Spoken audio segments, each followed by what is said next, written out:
A woman's ethereal silhouette glows against a snowy, starry night. The scene shifts as she reflects on her cold return. Arkan, a small western country, is introduced amidst the snow. A massive castle looms over a quiet village beneath the moon. Agony erupts as a wet, sickening squelch sounds during a brutal assault. A masked torturer asks his prisoner if she remembers, ignoring her costs. He continues the torment while she lets out a pained groan. In a dark dungeon, terrified girls huddle near a mangled body. A young girl stares in absolute horror at the surrounding violence. Tears stream down her face as she witnesses the prisoner's suffering. Strung up and bloody, the victim is mocked by the torturer. The masked man demands the lyrics to her clan's ancient song. The brown-haired girl huddles with her friends, frozen in utter fear. She tearfully realizes the song they seek has no further lyrics. The prisoner's bloody feet dangle as the narrative hope fades away. The masked man notices his victim has finally gone silent. He coldly asks if another one died while the girl's weak. He casually adjusts his grip on the whip, showing no remorse. He mockingly laughs while dragging the lifeless girl across the floor.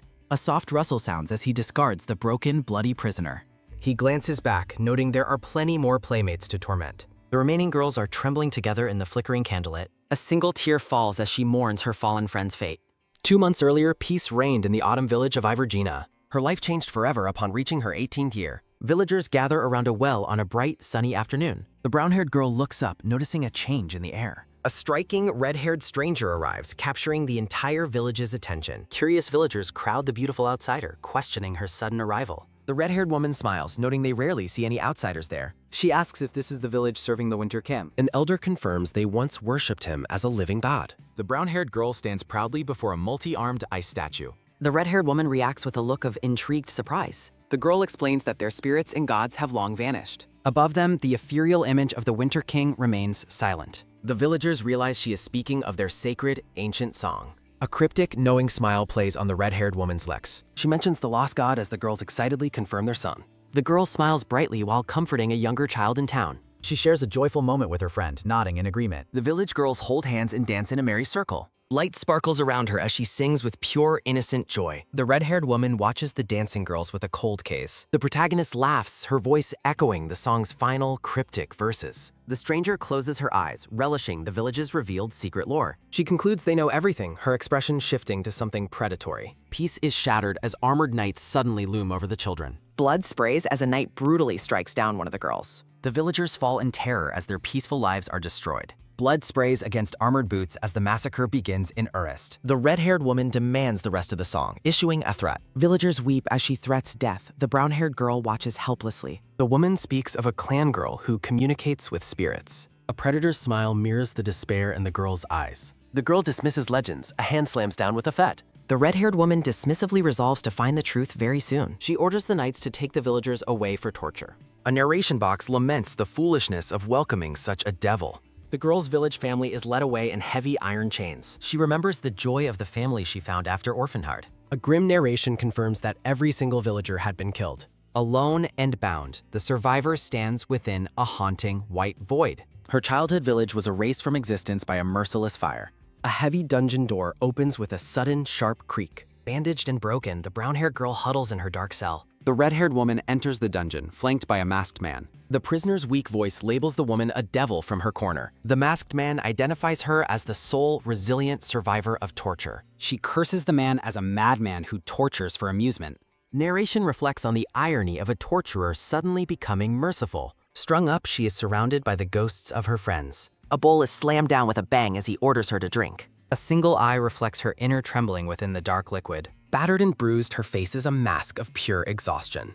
She trembles in the corner, hiding from the woman's piercing gaze. The red-haired woman watches her prisoner with a cold, haughty stare. She dismissively asks for the child's identity, having forgotten her completely. The woman questions how long the girl has remained in the cell. She demands to know what was said as the prisoner watches. She mockingly recalls them as nothing more than simple country folk. Cruel laughter rings out as she revels in the village's destruction. A wicked, self-satisfied smile spreads across the red-haired woman's face. She claims the song was a joke and the torture unnecessary. A bloody hand grips the floor as she explains their decks. Surrounded by roses, she confidently declares that there are plenty of other ways for her to become the Empress. Visions of the massacre haunt the survivor, bringing more silent agony. A single tear falls as the mess of the past lingers. The prisoner is horrified by the woman's casual disregard for life.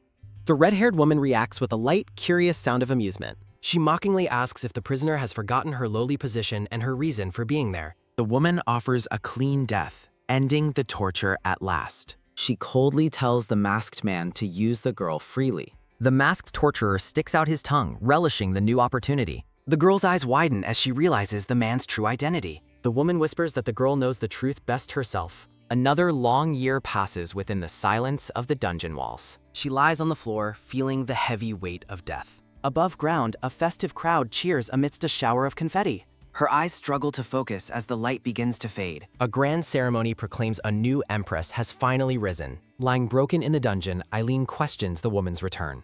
An announcement echoes through the dark cell as the emperor arrives. Crowds cheer for the emperor and his new red-haired empress. Eileen sheds a tear while remembering her past life suffering. She huddles alone in the darkness, feeling utterly abandoned. A glowing blue ethereal boot steps into a pool of blood. The Winter King appears, his presence cooling the dungeon air. The spirit god approaches the dying girl as snowflakes fall. He gazes down at the survivor with a calm, stoic expression. The king laments that humans are perpetually cruel to one another. Bound and bloodied, she wonders why they chose such cruelty. The Winter King's eyes glow with an intense, otherworldly light.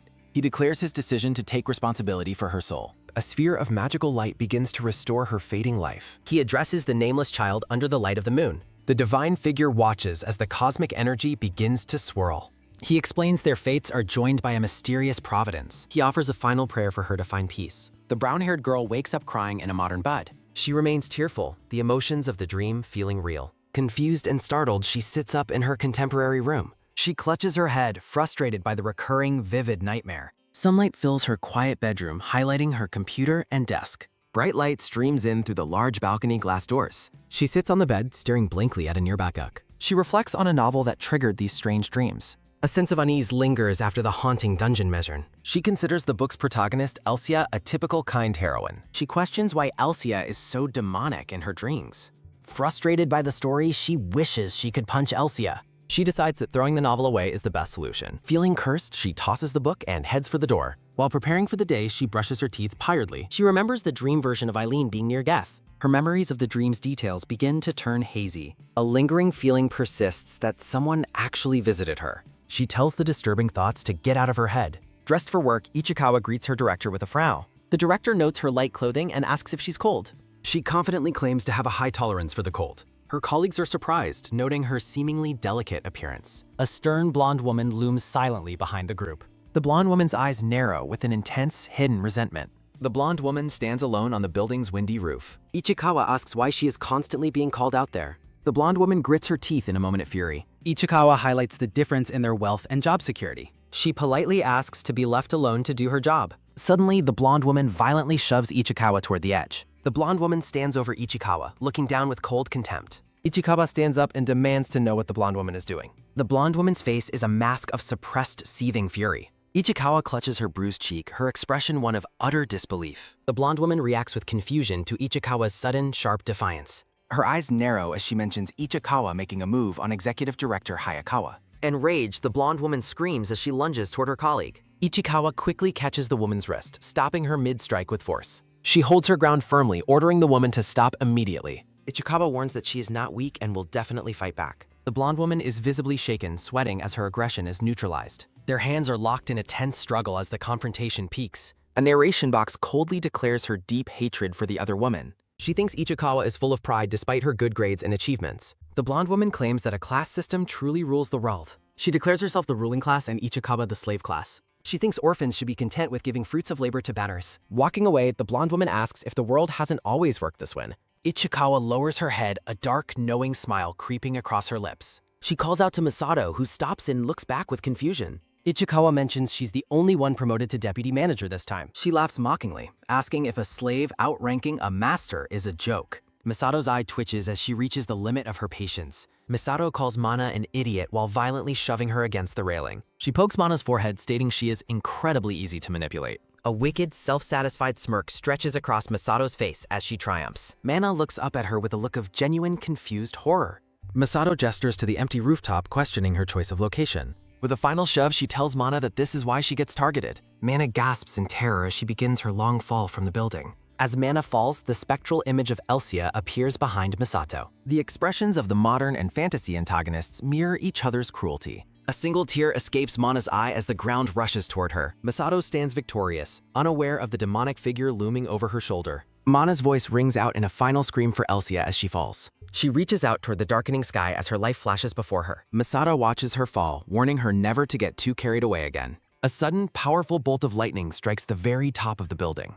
A pillar of celestial light erupts from the impact, reaching into the stars. A great reptilian eye snaps open, glowing with a divine green light. Eileen wakes up gasping in her bed, drenched in sweat and trembling. She breathes heavily, struggling to recover from the vivid, terrifying nightmare. Clutching her head, Eileen wonders what could have possibly just happened. Tears stream down her face as the trauma of the vision lingers. She looks around the rustic room, her mind hazy and disoriented. The scene reveals a simple, lived-in kitchen area in an old cottage. Eileen sits up on her wooden bed, trying to make sense of her surroundings. Her eyes fall on a collection of birthday drawings pinned to the wall. She reaches out to touch the paper, her hand shaking with emotion. Eileen recognizes the drawings as her 18th birthday gifts from the village children. Eileen is visibly shaken, realizing she has reached 18 years. Visions of torture and death cause Eileen to scream out. She questions if Manhwa was a dream or reality now. Visions of a massacre and burning village ruins haunt Eileen. She remembers her peaceful village life before the tragedy struck. Eileen realizes she was reincarnated from the soul of Mana.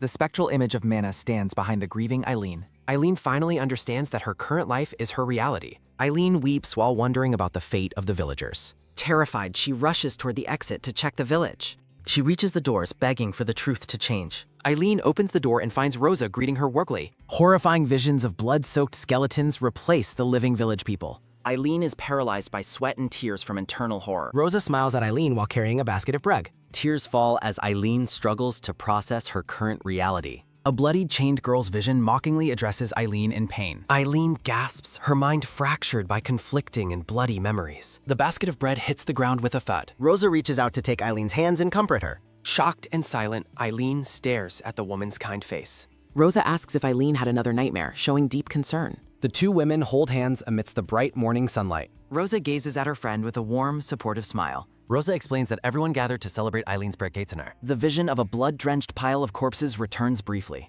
Eileen's face is a blur of static and silent internal screaming. She stands alone, trembling as confetti falls around her insignificantly. Her green eyes are wide and filled with shimmering tears. Eileen breaks down, sobbing at the weight of her knowledge. Eileen hugs Rosa, who asks if she is truly all right. Crying into her shoulder, Eileen says she is okay now. They remain embraced in the center of the peaceful village. Eileen vows she will definitely save everyone in the village. Eileen asks Rosa to gather everyone in the town square. Her gaze sharpens with a sudden, new, and grim determination. Gray clouds gather over the mountains, signaling a coming change. A figure in formal, noble attire steps into the village square. The red-haired woman and her guard approach the quiet village. The noble pair stands before the confused and wary villagers. Rosa and the others look on with visible unease and caution. The red-haired woman walks past the villagers with cold arrogance. She pauses to observe the locals playing a simple board game. The red-haired woman's expression is one of cold, detached judgment. Eileen approaches, politely asking if the newcomers are just travelers. Eileen hides her trembling hands behind her back while speaking. The red-haired woman asks if they serve the Winter King.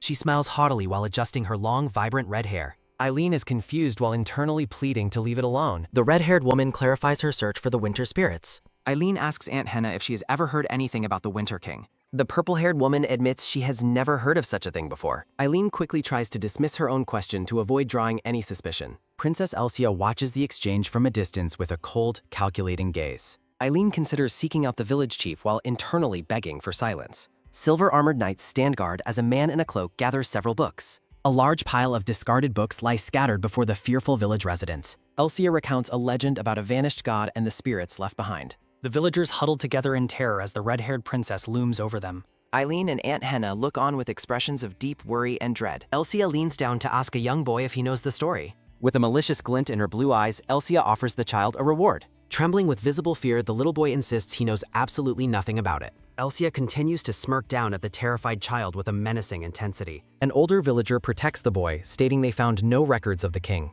The gray-haired man looks on with a face full of anxiety and nervous sweat. Elsia remains unconvinced, her eyes narrowing as she scans the crowd for lies. A tense and heavy silence falls over the village under the princess's scrutiny. An internal plea from the crowd begs for the princess to just give up. A close-up of trembling, sweaty hands highlights the absolute terror of the people. Elsia reflects on how unusually the people of Ivergina responded to her arrival. Suspecting a hidden secret, the princess's blue eyes gleam with a dark curiosity. a sudden, sharp thud sounding as Eileen's heart races with a fearful intensity. Elsia openly voices her suspicion that the villagers are hiding a secret plot. The weary group stands together, unable to mask their growing exhaustion and fear. Backed by her knights, Elsia notes how rare it is for outsiders to visit. A memory shows the villagers appearing completely uninterested when the princess first arrived. Elsia feels insulted that her striking appearance failed to capture anyone's attention earlier. Eileen and another woman sweat nervously, remaining silent under the princess's intense gaze. Eileen is visibly shaken when Elsia mentions the arrival of her rushing army. Elsia points out the suspicious lack of resistance when her soldiers invaded the village. The red-haired woman outright accuses the villagers of plotting something behind her back. Elsia points a finger at a gray-haired woman named Rosa in the crowd. With a commanding gesture, the princess orders Rosa to come forward at once. Knights roughly seize Rosa while Eileen screams out for them to stop immediately. Elsia seizes a cane and threatens to beat the truth out of them. A sharp strike draws blood as Rosa cries out in agony from the blob. Elsia demands the woman speak up if she wishes to avoid further pain. Rosa weeps in terror and pain, her gray hair falling over her face. Eileen rushes forward to embrace the injured Rosa, calling her name through tears. A sudden, tight hug sounding as Eileen desperately clings to the wounded woman. Looking up with intense fury, Eileen vows that she will never forgive Elsia. Elsia watches the brown-haired woman, feeling increasingly bothered by her defiant presence. Eileen weeps silently, her face marked by a small trail of fresh blood. Desperate to stop the violence, Eileen pleads for forgiveness and denies any plotting. The surrounding villagers fall to their knees, consumed by a paralyzing sense of fear. Elsia smiles with cruel satisfaction at the sight of their sudden and desperate pleas. Gripping Eileen's chin, Elsia mocks her for losing the spirit she showed earlier. Eileen prostrates herself on the ground, begging the princess to spare their lives. The gray-haired official calls out Elsia's name as the princess's anger boils over. A quiet whisper sounds as the gray-haired man reports to Elsia.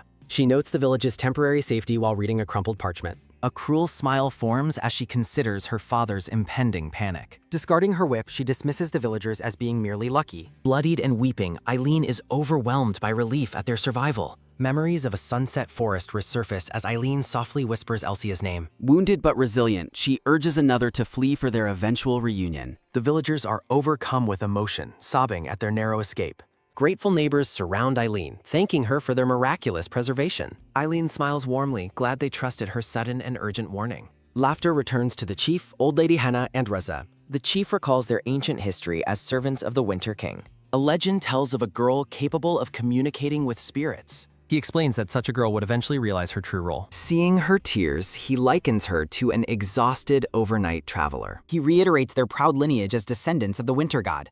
Feeling a divine presence, the chief notes the god still remembers them. A collective blessing is called upon to support Eileen and her wool. A sudden, pained cry escapes Eileen as a sharp agony takes hold. Rosa gently applies a healing leaf to a long scar on Eileen's back. Her thoughts turn toward the mysterious and elusive identity of the Winter King. She winces in pain, her body trembling from the lingering trauma. A fractured vision of a blue-haired man shatters her disbelief in legends. Amidst a swirling galaxy, Eileen realizes the deity is truly real. She questions why the god remained silent while his people suffered. Eileen wonders why their divine protector would ever choose to abandon them. A sharp crack sounds as a heavy boot meets the frozen surface. The Winter King wanders alone through the vast starlit expanse of space. His stoic expression falters as cracks begin to spread across his skin. He approaches a massive, glowing blue seed pulsating with a strange energy. A shrill screech echoes as a crystalline creature breaks from its shell. The god watches the frantic creature with a gaze of quiet sorrow. He continues his solitary trek across the shimmering, icy void of the cosmos. The king's porcelain-like face fractures further under an unseen, immense pressure. The small, monstrous spirit shrieks again, its hollow eyes glowing with light. He looks at the agitated being, questioning what caused its sudden awakening. Reaching out, he gently commands the spirit to return to its slumber. A soft glow emanates from his hand as he touches the creature's eye. Within the crystalline orb, a small, innocent figure rests in deep peace. He tells the spirit to cease its struggle and accept the rest. The god offers the being a respite, calling it an unwanted rest. Looking toward the stars, he laments that this is his only kindness. He stands before colossal stone monuments floating in the heart of space. A grim realization settles that the gods have abandoned the winter. A sudden blinding flash of lightning illuminates a jagged castle at night. A heavy boom vibrates through the tall, darkened palace windows. A flash illuminates the pale, still face of a queen under a shroud. Elsia looms over the deathbed, her face hidden in the deep shadows. She addresses her mother's corpse, expressing a mocking lack of genuine grief. Walking away, she cruelly remarks on her father's supposed sadness to her companion. The red-haired woman and her blonde guard enter the palace. Elsia resolves to visit her father after leaving her mother. Elsia walks through the hallway accompanied by Andreas and Amig. A door opens, signaling the start of a tense family confrontation. The king looks up, visibly startled by his daughter's sudden arrival. Elsia reaches out to clasp her father's aged and trembling hands. A message reflects on the king's supposed sorrow over his wife. Elsia offers a shallow performative show of grief to her father. She promises to stay by his side during this mourning period. Elsia demands control over the inner quarters and her mother's authority. She pulls a royal ring from her father's sweating wrinkled hand. Her cold blue eyes remain fixed on her target with intensity. Elsia maintains a mock bow while hiding her cruel, triumphant smile. She insists on managing the funeral arrangements and taking total power. The king accuses Elsia of funding her debauchery with royal bold. He condemns her for raising a personal army of common thugs. The king points at Andreas, calling him a scheming half-blood servant. Andreas stands stoically while the king's expression turns to genuine horror. The blonde man's pale eye reflects a cold and empty gaze. Elsia scoffs, unbothered by her father's desperate and angry accusations. She laughs at the king's sudden and hypocritical display of morality. The king asks how she can be so greedy so soon. Elsia touches Andreas' chin, asserting her absolute ownership over the man. She declares that the blonde guard belongs entirely to her alone. Elsia tells her father to examine his own conscience before speaking. The king orders Elsia to leave, refusing her demand for power. She questions his ability to manage the palace without agreeing. The king vows to manage alone until he finds another wife. He refuses to let a daughter govern before her inevitable marriage. A freckled maid watches the argument with a look of misery. The girl flinches as Elsia approaches the door with murderous intent. A terrified blue eye reflects the approaching shadow of the princess. Elsia grabs the maid by her hair, causing her to scream. She mocks the king for already seeking a replacement for mother. The crying maid begs for forgiveness as Elsia insults her status. Elsia commands Andreas to follow her away from the king's chamber. Andreas looks back as Elsia makes a crude remark about father. Apologies trail off as the group leaves the hallway in silence. The king glares after his daughter, his face twisted in rage. A vertical view shows Elsia dragging the crying maid away cruelly. The king repeats his claim of knowing her true greedy schemes. Biting his thumb, the king vows to stop Elsia's ultimate betrayal. Hands tie a leather pouch shut by the light of a candle. Eileen stares thoughtfully at the horizon with her bright green eyes. A legend tells of the winter spirit king creating all life. Narration describes the eternal cycle of the seasons starting with winter. Sunlight bathes a scene of deer moving through autumn woods. An old image depicts robed figures worshiping a celestial snowflake symbol. A map burns, signifying the loss of contact with the spirits. The scene returns to the peaceful but isolated village in autumn. Eileen fears that Elsia or others will soon threaten her. A single candle flickers against the weight of shattered legends. Touching a map, she dreams of regaining their lost status. Eileen's green eyes reflect a newfound, unwavering sense of purpose. Night falls as a violent splash erupts in the lake. Eileen dives into the deep water, swimming toward the bottom. Bubbles trail behind her as she reaches a submerged run. An ancient, crystalline statue of the Winter King stands underwater. Underwater, Eileen gasps as she spots her shining target nearby. The spirit stone glows from within a crevice in the rock. Villagers discuss the risks of leaving the statue submerged indefinitely. The chief and another man agree to wait for Eileen. They worry about her return while cursing their imperial enemies. Bursting through the surface, Eileen gasps for air at night. She looks back at the moonlit water, dripping and exhausted. Eileen raises the glowing stone, joyfully announcing her successful discovery. She examines the radiant crystalline artifact with a look of awe. Hannah and a neighbor marvel at the legendary spirit stone. A sudden, powerful earthquake strikes, causing the villagers to panic. Eileen watches in shock as the submerged statue begins glowing. A sharp crack sounds as the crystalline statue begins fracturing. The stone figure shatters as a massive surge of energy erupts. The ruins lie shattered on the lakebed in the darkness. Stunned and speechless, the group stares at the bubbling lake. The full moon shines over the silent, star-filled night sky. Autumn colors bathe the mountains as a new day begins. Eileen stands among the villagers, ready to begin her journey. The chief asks Eileen if she must truly travel alone. She insists this is a mission she must undertake herself. Eileen promises the chief she will return with the empress. Hannah scolds the chief's sentimentality, asserting that Eileen is ready. Eileen bids the chief a cheerful and final farewell. The villagers gather to wish Eileen luck on her quest. Eileen waves goodbye, vowing to bring back their true king. The spirit stone necklace symbolizes their hope for a guide. A black-haired man stands over fallen enemies under the man. He smirks at the persistence of the assassins tracking him. The man observes that the Quodino Empire is growing desperate. His piercing blue eyes focus with a sharp, cold intensity. He pauses, noticing a drifting scent of food in the forest. A subtle, intrigued smile forms on the dark-haired man's face. Eileen is suddenly confronted by a massive, shadowy monster. She panics, having only intended to stop for a meal. Eileen realizes the scent of human food attracted the beast. She questions why her spirit stone isn't deterring the monster. A heavy thud echoes as the beast's clawed foot mans. The shadowy creature roars as Eileen screams in total terror. Eileen laments that the chief's legends were dangerously incorrect. She swings her knife desperately as the monster lunges forward. A heavy boom sounds as a boot pins the monster. The black-haired man apologizes for interfering with her apparent death wish. He explains that man-eating monsters eventually threaten innocent homes nearby. They share a quiet meal together by the crackling campfire. Eileen lies about her destination, claiming she seeks an uncle. He scoffs at the madness of a child traveling alone. Eileen indignantly asserts her maturity despite their small age gap. He teases her for being angry instead of showing gratitude. Eileen nervously considers if he expects a reward for saving her. The man silently notes how delicious the warm stew tastes. Realizing he truly helped, Eileen prepares to offer him payment.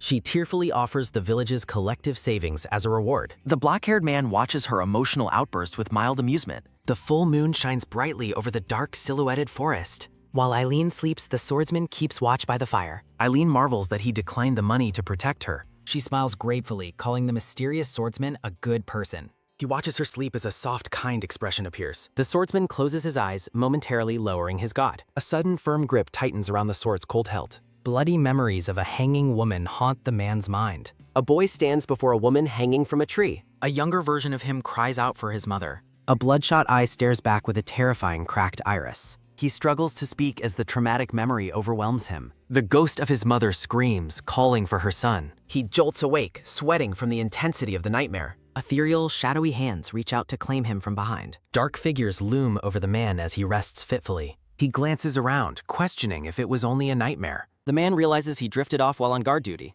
A swift blade strike cuts through the deep, encroaching darkness. He stares into the night with a look of grim determination. A dark spirit looms over the sleeping Eileen at campsite. A shadowy hand reaches out to touch the girl's blanket. The man's sword pierces the spirit's head with effect. He stands victorious as the defeated monster dissolves into smoke. He praises the incredible magical power imbued within his blade. Eileen whimpers in her sleep, begging for something to stop. She cries out in distress, begging for mercy in her dreams. The man prepares to cover Eileen with his own cook. He sits watchfully under a sky filled with glowing petals. He hopes his presence will banish her terrible, lingering nightmares. An owl sits perched on a branch and a night. The man groans softly, his blue eyes reflecting deep exhaustion. Eileen continues to plead for the frightening visions to end. He wonders if waking her would be the kinder choice. She tearfully questions if a god exists to help them. He sits alone, facing away from the fire's warm light. His gloved hand rests heavily on his mean butt. The swordsman remains alert while Eileen sleeps restlessly near Matter. The black-haired man notes Eileen's past hardships with a soft, observant gaze. A gloved hand reaches out gently toward the sleeping girl. Patting her head, the swordsman provides comfort as a quiet pat, pat sounds. By the crackling campfire, the man watches over his companion in the forest. Under the full moon, he sighs that their current situation is unavoidable. Sunlight illuminates the mountain range as a new morning begins. Eileen beams with joy, thanking the swordsman for leading her to safety. Exhausted, he listens as Eileen offers repayment and asks for his location. He reveals his home is Cardia, dismissing any need for her gratitude. Eileen smiles brightly, realizing they might reunite since she is traveling there. The swordsman looks perplexed, questioning her reason for visiting the imperial capital. Leaning in close, Eileen prepares to share a secret with the man. He reacts with intense seriousness to her sudden, probing question. Hesitating, Eileen calls out to the man once more. She asks the swordsman if he has ever personally met the Emperor. His blue eyes narrow sharply as he demands to know her motive. An awkward silence falls between them as Eileen struggles to respond. Clapping her hands, she nervously laughs off her odd question as simple curiosity. Eileen waves a cheerful goodbye while the man watches her with confusion. She turns and begins running off toward her own destination. The swordsman calls out, still seeking an explanation for her interest in royalty. Pausing, she reveals her intent to negotiate directly with the Emperor himself. He remains rooted to the spot, stunned by her bold and unlikely ambition. The swordsman stands alone as a humorous background of floating dogs appears. A vibrant forest is identified by narration as the Lucullus forest. A horse-drawn wagon travels through the dense, sun-dappled wets. The drivers notice something unusual, questioning each other about their surroundings. One man looks around in a daze, wondering what he just saw. They discuss the absurdity of anyone entering the spirit forest alone.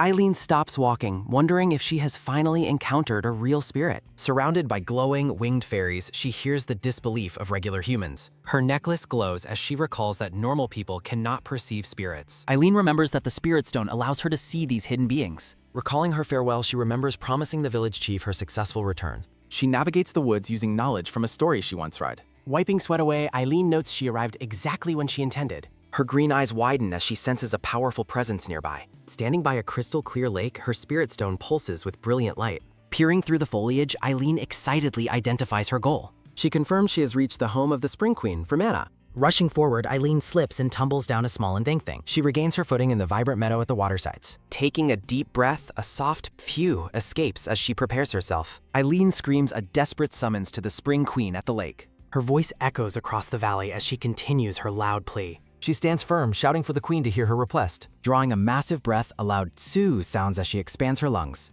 With a powerful cry, she declares that she has urgent news. Eileen shouts at the top of her lungs about the man named Andreas. Far away, the blonde-haired Andreas sits stoically by a castle window. A massive splash erupts as a giant pink bud rises from the lake. A beautiful woman in white emerges from the petals with a flourish. The woman is officially revealed to be the Spring Queen Vernua. A sudden whoosh sounds as Eileen realizes this person is the Spring Queen. Eileen's green eyes widen in shock as a dark presence looms nearby. The queen leans in close, telling the girl she has some mirth. A whoosh sounds as vines suddenly lift Eileen high above the war. Eileen's face reflects pure agony as the vines tighten their hold. The queen asserts there must be a good reason for calling her name. Eileen lets out an as she is suspended helplessly by the vines. Vernua's eyes glow red as she demands the girl speak up quickly. She cold-heartedly warns that falling from this height would be fatal. Eileen shivers and sobs, completely at the queen's mercy. Eileen tearfully explains that she lived a previous life. She admits she read a book detailing the events currently transpiring. A sharp sound echoes as the queen gets close to the terrified girl. Vernua asks how she is supposed to believe such a wild story. Eileen lets out a pained as she struggles to continue speaking. Eileen cries out that she learned about the queen and Andreas together. She pleads that Andreas's honesty is why she is being honest too. Eileen mentions Andreas never lied once, making the queen freeze. The queen's expression softens as she processes the name Andreas. Vernua asks why a non-spirit is able to perceive her. A green-haired man explains he possesses eyes of both human and elf. Andreas stands in the water, confirming his vision allows him to see her. The man reiterates that his sight is the reason for their meeting. Andreas stands waist-deep in the water, looking up at the queen. The Spring Queen hums thoughtfully while looking down at the intruder. Vernua leans down close to Andreas's face to inspect him. She firmly states that he is not permitted to enter her domain. Andreas looks away, quietly acknowledging that he understands the restriction. A rhythmic splash sounds as he explains that despite the rudeness, he had to meet her. Looking up sincerely, Andreas asks the queen to please forgive him. The queen's eyes widen as a sharp breath of surprise escapes her. She asks if he fears the wrath of the angered Spirit King. Andreas admits he planned to lie but ended up being truthful. The queen asks why he chose to tell the truth instead. Andreas looks down, his expression somber and thoughtful. He confesses that he simply did not want to lie to her. Vernua stares back in stunned silence, her pink eyes shimmering. A gentle wind blows through Andreas's green hair as they stand together. The queen hums softly, her gaze locked onto the man's eyes. Andreas looks up and asks if she intends to Padasho. A splash sounds as the queen suddenly moves Korim. A quick snap sounds as she firmly grasps his wet hand. Vernua pulls him close with a faint, knowing smile. The scene transitions to a beautiful plant-filled bridge over a river. Vernua asks why his master wants the King of Winter's attention. Andreas sighs that the desire is simply a human thing. The queen wonders aloud if that specific situation is happening again. Vernua asks if he seeks the Winter King's song for power, and Andreas confirms it. Shocked, Vernua scolds him for approaching such a cold-blooded man for a foolish reason. Andreas rests his head on her lap, his green hair fanned out across her dress. Looking down at him, Vernua's expression is filled with a somber, protective affection. She gently strokes his cheek, whispering the name Andre as he sleeps. Drawing him closer, Vernua softly urges the sleeping man to come to her. Vernua gazes into his eyes with a look of deep, unmistakable longing. Andreas asks if her attention is a punishment, causing her to react with annoyance. In the garden, she loudly denies it while Andreas laughs off her sudden outburst. Narrated text reflects on the complicated nature of human circumstances between them. Andreas sleeps within a grand underwater chamber, surrounded by floating fish and blue light. A sharp sound echoes as Vernua's pink eyes suddenly snap open in the darkness. Letting out a soft Vernua sits up and stretches after her rest. Looking around the vast domed chamber, she wonders aloud where Andreas has gone. Andreas sits by a massive window, admiring the stunning beauty of the underwater palace. Vernua reclines nearby, and Andreas tells her she's even more beautiful than the palace. He abruptly asks when he can meet the King of Winter, making her freeze. Andreas admits his master has been rushing him to fulfill his cast. He worries he will be scolded if he returns home without any progress. A quick sound marks the moment she watches him from across the chamber. Taking his hand with a sudden movement, she pulls him close to her side. In a more intimate setting, the shirtless Andreas looks at her as she approaches. Vernua explains that the King of Winter is not one to grant audiences easily. She holds him close, advising that he must wait for the right opportunity. Firmly, Vernua forbids him from talking about his master while he is with her. Leaning in to kiss him, she warns that his success will change everything. Her eyes glow with a fierce red light as she delivers a cryptic message. A bubble declares that once he leaves, he will never be allowed to return. They discuss his master being a woman, and Vernua huffs that she won't help yet. Shouts of "thief" and "catch him" echo through the palace's grand, sunlit corridors. Panting heavily, Vernua runs through the halls as alarms sound all around her. Spirit guards corner a dark-clad man in front of a massive, ornate door. Vernua gasps in shock as she recognizes Andreas as the cornered intruder. Andreas looks down, shadows covering his face as the guards prepare to strike. Defiantly holding a dagger by the door, the scene is marked as to be continued. Heavy breathing sounds fill the black void, emphasizing the intense chase. The green spirit guards keep their weapons pointed at Andreas as he blocks the entrance. Vernua's terrified face is contrasted with Andreas's steady, determined gaze. A single bubble in the darkness echoes her shocked call for Andre. The guards accuse him of trying to steal Renula, a sacred spirit treasure. They call him an ingrate for betraying the hospitality the queen showed him. A guard declares that stealing from spirits is a capital offense punishable by execution. Blades are held at Andreas' neck as the guards prepare to carry out the sentence. Shouting that they have it all wrong, Vernua desperately tries to intervene. She commands the guards to lower their weapons, stating Andreas was only doing his work. A guard argues back, claiming they caught him forcing the palace doors upper. A massive clanging sound rings out as the door is struck with force. The guards demand that he be honest with the queen about his intentions. They shout for him to confess his theft as massive vines spiral around them. Andreas stares back with cold, silent eyes, refusing to yield to the guards' pressure. Vernua commands the guards to lower their weapons immediately. A vision appears of Andreas and Vernua standing close together. Vernua insists that she intended to give the sacred Renula to him. The ornate red dagger known as Renula is held firmly. Handing over the weapon, Vernua declares that it now belongs to him. The spirit guards gasp in shock at their queen's unexpected declaration. Andreas looks somber as he begins to address Queen Vernilla. Vernua sighs that she already suspects his troubles involve those humans. The green-haired man clutches the sacred dagger tightly to his hest. A brilliant light erupts around them as Andreas kneels before the queen. Vernua warns that the spirit world's punishment is far too severe. She reveals that the cold-hearted Winter King handles all spiritual discipline. Vernua explains she lost her powers and remained imprisoned for a century. Looming over Eileen, Vernua asserts her remaining power over human beings. The queen abruptly ends the conversation, refusing to hear anymore. Vernua threatens Eileen for her careless words, asking if she is ready. Eileen pants heavily, sweating under the pressure of the queen's intense gaze. Gasping for air, Eileen desperately whispers the name of the man, Andreas. Eileen remains on her knees while massive vines spiral all around her. The queen remains silent, her expression partially hidden in the shadows. Vernua scoffs that Andreas was simply a faithful servant following orders. Eileen shouts a denial, arguing against the queen's view of his loyalty. Eileen claims Andreas is suffering because he believes he is unforgiven. Vernua rages that Eileen's claims from a book are total nonsense. The queen calls the girl's story about the book an impossible lie. Eileen continues her explanation, noting the true nature of the Spring Queen. Vernua stands encased in chains and vines, her expression remaining unreadable. Looking up, Eileen asserts that the queen is actually pure heart. Eileen describes the queen as being as innocent as a small child. In a flashback, the tall Andreas stands beside the golden-haired queen. Andreas looks on with a calm, steady gaze during the memory. Vernua looks up at him with wide, curious pink eyes. Andreas' voice echoes that her innocence made him feel quite guilty. He admits that deceiving someone so pure would be a sin. Vernua protests that she is far older and more experienced than him. A soft brush sounds as Andreas gently touches her delicate cheek. Andreas laughs softly, finding her reaction to his words rather amusing. In the present, Queen Vernua begins to sob uncontrollably. Eileen offers to tell Andreas that the queen is waiting for him. Eileen stands firm, her green eyes shining with renewed determination. Tears stream down Vernua's face as she processes the girl's words. Eileen watches the queen's emotional breakdown with a sympathetic gaze. Eileen begins to explain the difficult truth about what Andreas is doing. A vision shows a red-haired woman holding Andreas in heavy chains. Vernua tearfully asks about the true nature of his feelings for her. Eileen pleads for the queen to try and believe her story. Vernua trembles, clutching her hands to her chest as emotions overflow. A desperate cry for Andre escapes the queen's trembling lips. Eileen mentions the Winter King, causing a shift in the atmosphere. A pained arg sounds as Vernua's power erupts in a violent surge. Vernua is furious, questioning why all humans are equally greedy. Eileen shouts a denial, claiming her only wish is to stop a certain plan. Eileen explains that the person responsible for the queen's suffering, the future destruction of the Winter King, and Andreas's impending death are all the same individual. Vernua's expression shifts into one of silent, growing shock. Horrified, the queen asks for the identity and motive of whoever is trying to kill Andreas. Eileen leans in close, asking if the queen understands the real reason why Andreas approached her. Eileen questions why Andreas sought the Winter King and stole the sacred Renula dagger as a shadow falls over a smiling face. The red-haired princess of Arkan, Elsia, is identified as the person who now possesses the stolen weapon. Eileen reflects that the limitless greed of Elsia Elvernice will be the direct cause of Andreas's death. Eileen warns the queen that Elsia will soon visit to offer a deal for a meeting with the Winter King. With a determined look, Eileen begs to take his place and meet with the Winter King herself. Looking at Andreas through a window, Eileen promises the queen will learn the words he failed to deliver. In a memory, Elsia hums contentedly while clutching the dagger as Andreas stands silently in the background. A quick movement sounds as the red-haired princess triumphantly lifts the blade toward the light.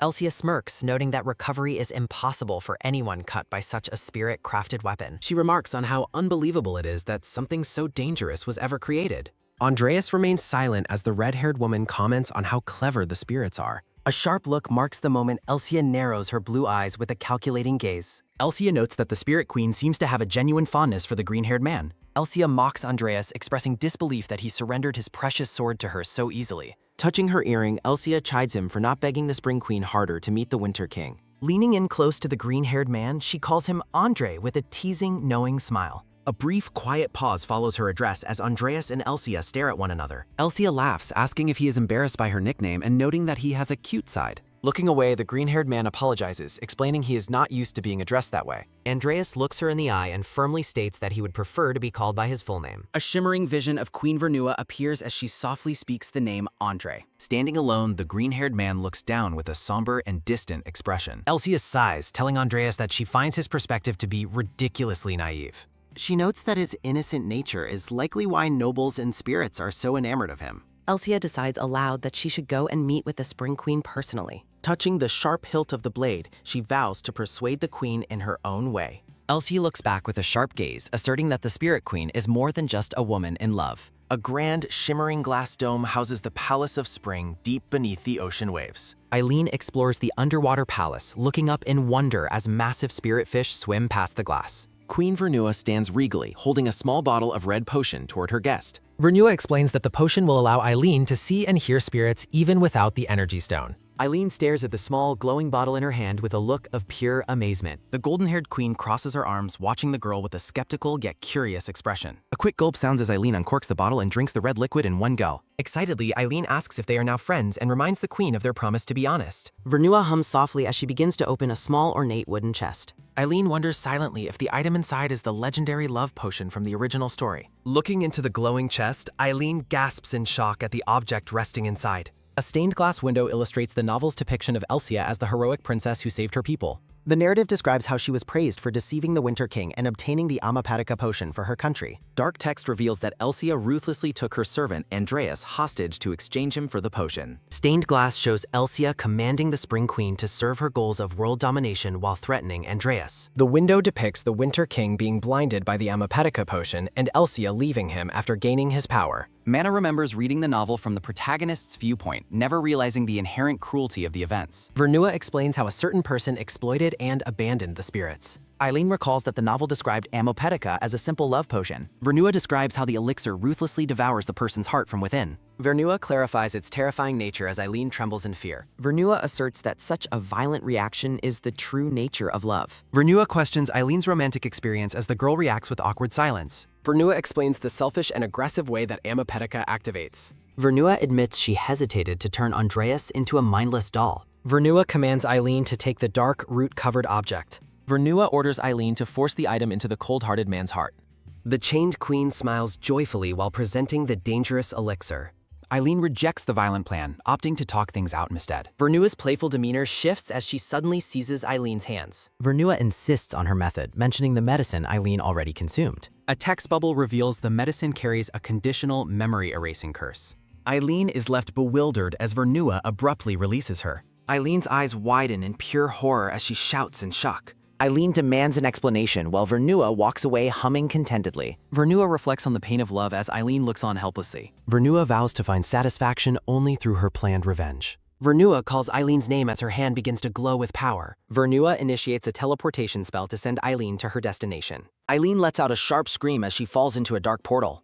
Vernua warns that Eileen will lose her memories without someone's love. Eileen realizes her bag is left behind as the portal closes. Eileen struggles within the closing portal as Vernua laughs at her predicament. Eileen desperately asks if Andreas's love can actually break the curse. Vernua promises to provide the antidote once Andreas is successfully released.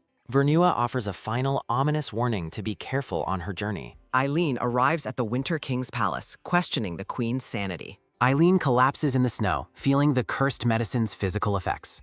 Eileen rants about the absurdity of doing business with the Spring Queen. Eileen begins to feel a sense of pity for the Winter King. A close-up shows the crystalline pendant glowing against Eileen's clother. Eileen gathers her resolve and prepares to enter the silent castle. Eileen walks toward the massive blue-tinted gates of the frozen fortress. Eileen observes that the atmosphere is completely different from the Spring Palace. Eileen notes the eerie absence of spirits or any living animals. Looking up at the tall towers, Eileen wonders if the king Atao. Eileen's boots make a soft sound on the cold palace floor. Eileen breaks into a run, her footsteps echoing through the empty halls. Eileen comes to a sudden halt, sensing something in the darkness. Eileen removes her boots to move more quietly through the fortress. Eileen runs barefoot, heading toward the bedroom described in the novel. Eileen recalls that the king's chambers are located in the tallest tower. High above, a silver-haired man silently watches Eileen's intrusion from the shadows. Eileen navigates through a grand, moonlit corridor filled with towering columns. Eileen hopes to find the Winter King in a deep sleep. Eileen realizes that a conscious king would make her mission impossible. Eileen pauses to admire a massive, intricate painting decorating the palace wall. A mosaic depicts the deity responsible for the creation of winter. Narration describes the inevitable cycle of seasons following the winter's end. Eileen reflects on how often she heard the creation story as a child. Eileen's widen in realization as she spots something unexpected. Confused, Eileen questions the bizarre nature of the scene before her. A loud boom sounds as Eileen views the shattered ice mask of the king. Eileen wonders who would dare commit such an act within this fortress. Eileen realizes the perpetrator's motive must be incredibly personal and malicious. A memory of a mysterious woman's warning echoes through Eileen's mind. Looking back, Eileen continues to puzzle over the king's current state. A gasp escapes as Eileen finds a silver-haired man standing right behind her. Startled, Eileen questions the identity of the tall, imposing figure. Eileen stares up at the silent man whose face is cast in shadow. Eileen wonders if the glowing-eyed man is truly the legendary Winter King. The silver-haired man demands Eileen's identity and her method of entry. Eileen stammers as the man asserts his refusal to let humans enter. The man makes a threatening gesture and orders Eileen to leave immediately. Terror fills Eileen's eyes as she faces the man's cold fury. A sudden thud sounds as Eileen shouts the secret name Heims Grazines. Shocked, the man demands to know how she learned his private name. Eileen introduces herself and pleads for his temporary trust. With tears in her eyes, Eileen declares her intention to help him. Eileen suddenly breaks into a run, heading straight toward the silver-haired man. A dull thump sounds as Eileen presses her hands against the man's chest. The silver-haired man reacts with visible confusion at Eileen's sudden physical contact. A soft hum begins as Eileen's palms glow with a vibrant pink energy. A brilliant flash of light illuminates the hall as the spell activates. The silver-haired man groans in sudden pain from the intense magical contact. Eileen maintains her focus as the swirling light begins to envelop them both. Looking down in disbelief, the man realizes something fundamental is shifting. Eileen's pendant glows with a blinding intensity, catching her completely off guard. Eileen grits her teeth, pouring all her remaining strength into the magic. The snowy wind howls as the two figures stand locked together in the corridor. Overwhelmed by the magical strain, Eileen's vision begins to fade into darkness. A quick movement follows as the man reaches out to catch the fallen girl. The silver-haired man catches Eileen in his arms as she loses consciousness. The man gazes down at the fainted girl with a somber, unreadable expression. Eileen's hand limply clutches the man's cloak as her strength fails completely. Awakening momentarily, Eileen notes the change in the man's once shadowed eyes. A close-up reveals the clear, piercing blue eye of the now-revealed king. A crystal chandelier hangs from the palace's decorative high ceiling. A fireplace burns brightly, warming the room's white marble floor. Eileen slowly opens her eyes as she regains her consciousness. Eileen wakes up in a large bed under a white blanket. Eileen sits up in bed, looking around the unfamiliar grand room. Eileen's boots sit neatly on the floor near her bedside.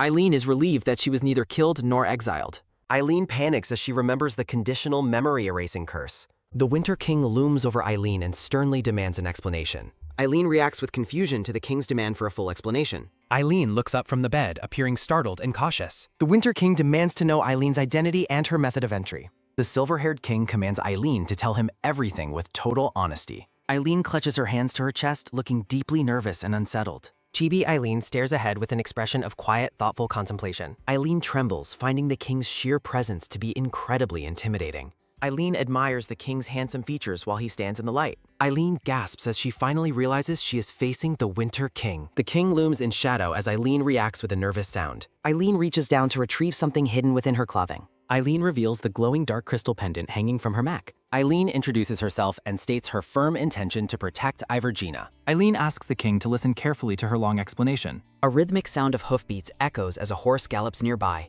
A lone rider approaches the massive gates of the Cardia Imperial Palace. A guard frantically announces the Emperor's return and orders the gates opened. The heavy palace gates groan loudly as they begin to rise. The rider gallops through the courtyard at an incredibly high speed. Frantic officials rush to greet the Emperor as he arrives on horseback. Officials swarm the emperor with requests for approval while he demands proper greetings. Stressed officials warn that tax and festival plans require his immediate signature. The Emperor recalls Eileen asking for his help during a previous encounter. The Emperor decides to prioritize handling the palace's many pieces of unfinished business. The Emperor orders the relieved officials to meet him in his office. The black-haired Emperor pauses, sensing a sudden shift in the palace atmosphere. A dark silhouetted figure stands quietly against a stone palace wall. The Emperor narrows his sharp blue eyes, focused on a hidden threat. A sound of heavy footsteps echoes through the silent palace grounds. A masked knight kneels to report a successful mission to the Emperor. The knight announces that the rebel, Count Kurgo, has finally been captured. The Emperor stands silently over the kneeling messenger in the shadows. A close-up shows the Emperor's focused expression as he listens to the report. Text reveals that these palace events occurred 4 days in the past. The Emperor notes how the palace atmosphere shifted during his long absence. The scene shifts back to Eileen and the king in the tower. The silver-haired king listens silently with his eyes closed in quiet contemplation. Eileen explains that Ivergina has struggled since the Winter King's sudden disappearance. Eileen warns that Ivergina faces total destruction during the next possible invasion. Eileen insists that restoring the nation is their only chance to survive Elsia. Eileen requests help as the official representative of the land of Ivergina. Eileen pleads for the king to reveal himself and rebuild their lands. The silver-haired king looks away, seemingly indifferent to Eileen's passionate request. Eileen watches the king intently, waiting for any sign of his cooperation. The king flatly refuses Eileen's plea to return and help Ivergina. Eileen stares forward, completely stunned by the king's cold and sudden rejection. A look of absolute shock and disbelief fills Eileen's wide eyes. The king orders Eileen to stay while he investigates her palace intrusion. The king glares coldly as Eileen lets out a frightened yelp. Eileen continues her desperate plea, begging the king to reconsider his decision. The king listens coldly as Eileen asks if he is truly refusing her. Eileen is devastated, wishing the current reality was nothing but a dream. The silver-haired king remains cold and detached, showing no sign of empathy. Eileen fumbles nervously, trying to muster courage to speak further. Eileen appears deeply flustered, her face flushed with a nervous, hopeful energy. The silver-haired king stares blankly, his expression offering no warmth or acknowledgement. Eileen apologizes for her selfish attitude, but claims he is supposed to love her, though he flatly refuses. A chibi Eileen is stunned into silence by the king's unexpected rejection. Shocked beyond belief, the small Eileen lets out a cry of pure confusion. The scene shifts to the grand architecture of the Imperial Palace of Cardia. Lanterns illuminate a palace corridor where the sounds of chatter echo. Several maids enjoy a boisterous meal together at a large wooden table. One maid tells another to hurry up and eat while the other asks to enjoy her dinner slowly. A woman in tattered purple clothing walks past the laughing maids silently. A maid demands water while the woman in purple flinches in fear at the sudden command. Water splashes into a wooden mug as the servant fulfills the command. The woman in purple cowers, clearly terrified of the servants who mock her. A maid pauses while drinking her water, her expression unreadable and cold. Suddenly, the maid stands up with a violent motion, shocking the servant. A loud thud sounds as the woman in purple is shoved down. The woman groans in pain while a dark shadow looms over her. The text identifies the fallen woman as Carolina, a former noble servant. The group of maids giggles cruelly, remarking that there is nothing Carolina can do about her situation. They mockingly scold Carolina for bringing them cold water instead of boiling it first as she was told. A dark-haired maid stares down at Carolina and asks if she wants them to die from stomach aches. A sharp scream erupts as a maid grabs Carolina by her messy hair. The maid aggressively demands that Carolina reply when people speak to her while the woman sobs in pain. Carolina tearfully apologizes, explaining that she boiled the water but it grew cold while they were busy eating. The head maid lets out a sharp, mocking laugh at the excuse. She reminds the others how Carolina acted the same way when she was the head of the Empress's palace. Turning her attention back to the floor, the maid asks Carolina if she remembers what she did. Carolina's eyes widen as she remembers the cruelty of her own past. A vision shows Carolina in her former glory, looking down on others. Carolina recalls claiming the maids were too stupid to understand her and ordering that they be whipped. A maid points out that Carolina doesn't seem to like being scolded about water temperatures now. Another maid asks Carolina if she still doesn't understand her lowly position washing their underwear. The head maid's eyes glow with malicious, vengeful intent while she speaks. The head maid declares that idiots who cannot understand simple things deserve to be whipped. The group orders for Carolina to be held down and gathered tools to ensure she never talks back again. A maid brandishes a metal rod, vowing to make Carolina realize the weight of what she has done. Terror fills Carolina's face as the reality of the coming blow hits. Screams fill the room as the maids carry out their brutal punishment. The sounds of pain echo as the brutal beating of Carolina continues. A sudden movement stops the striking rod midair, surprising the maids. The black-haired emperor appears, watching the scene with a calm, piercing gaze. The black-haired emperor casually asks if his presence has caused everyone a lot of trouble. The maids immediately bow, addressing him as His Majesty while acknowledging his presence. The head maid explains that they were the previous empress's maids and Carolina was the one who abused them. She describes how Carolina treated them worse than animals, noting that one person even became crippled. The maid thanks the emperor for the opportunity to avenge themselves since he ascended to the throne. The emperor smiles thinly and states that he would like to speak with Carolina alone. The emperor asks to be excused while Carolina groans on the floor. A soft pat sound echoes as the door closes behind the maids. Carolina trembles violently while letting out a long, pained breath of air. Carolina glares with wide, terrified eyes, calling the emperor a despicable man. A heavy thud sounds as the emperor drops a blood-soaked sack. Blood seeps from the bag with a slow, chilling, spreading sound. Carolina lets out a piercing scream as she recoils in absolute terror. A sudden thud resonates as the emperor watches her horrified reaction coldly. Carolina stares at her own hands, realizing the blood is still warm. A heavy sound of shock echoes as she realizes it is a head. The emperor smiles thinly, saying he thought she would like to say goodbye. Carolina shouts at him, calling him a cold-hearted monster for his cruelty. Carolina gasps for air as large tears begin to fall from her eyes. Carolina desperately begs for her life, admitting she was a bad person. A soft clutch sound accompanies her plea as she begs him to kill her. The emperor's hand moves forward with a quiet sliding sound toward her. He firmly grabs her hand, addressing her as Empress with a chilling smile. Carolina looks up in confusion while the emperor holds her bloodied fingers. The emperor lets out a soft laugh at her desperate request for death. He refuses to let her die, using her children's lives as leverage. A single tear falls with a soft plop as Carolina stares in shock. Carolina gasps as the emperor's words hit her with crushing weight. The emperor coldly repeats his refusal to let her die without permissions. Carolina looks down at her torn purple dress with an expression of despair. Carolina pleads for permission to change out of her tattered noble garments. The emperor's blue eyes narrow as he flatly denies her simple request. A soft, sliding sound precedes his command for her to perform lowly duties. The emperor's hand roughly grips her face with a sudden, firm sound. He asks if she finds him despicable while staring into her house. The emperor warns her to be careful with her already ruined dress. He turns away, telling her she will suffer the ultimate humiliation otherwise. The emperor promises to spare the youngest royalty if she chooses to live. He pauses to mention the fate of her remaining relatives in the palace. Carolina trembles as he orders her to watch her kin be slaughtered. A series of echoes fill the dark room as screams resound. The narrative shifts back 17 years to the imperial palace of Cardia. A quick pattering of footsteps sounds as a young boy runs outside. A woman calls out to the boy Rex, telling him to stay. Rex stops with a quick sound as he notices someone in the garden. 7-year-old Rex marvels at the warmth and brightness of the sunlit garden. Rex gives the woman a joyful hug with a soft, tight squeeze. Rex points out how much better the garden is than their home. The woman smiles sadly, confirming that their home is indeed very dark. A sudden bustle of noise startles them as the woman pulls Rex away. Rex looks back with wide eyes, wondering who has entered the garden. A grand noblewoman in a red dress appears with a large entourage.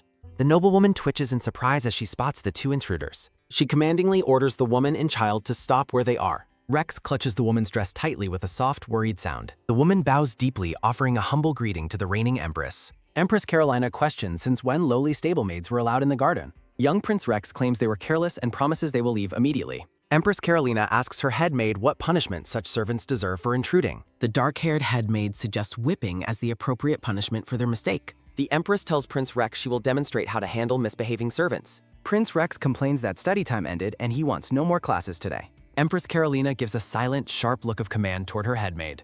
A black-haired boy with blue eyes watches the growing tension with intense dread. The head maid reaches out aggressively toward the woman and the black-haired boy. A sharp slap sounds as the head maid strikes the woman across the face. Rex cheers with excitement, shouting "ooh" while watching the woman being struck. Another slap rings out, causing the black-haired boy's anger to flare visibly. The black-haired boy screams for the head maid to stop her assault immediately.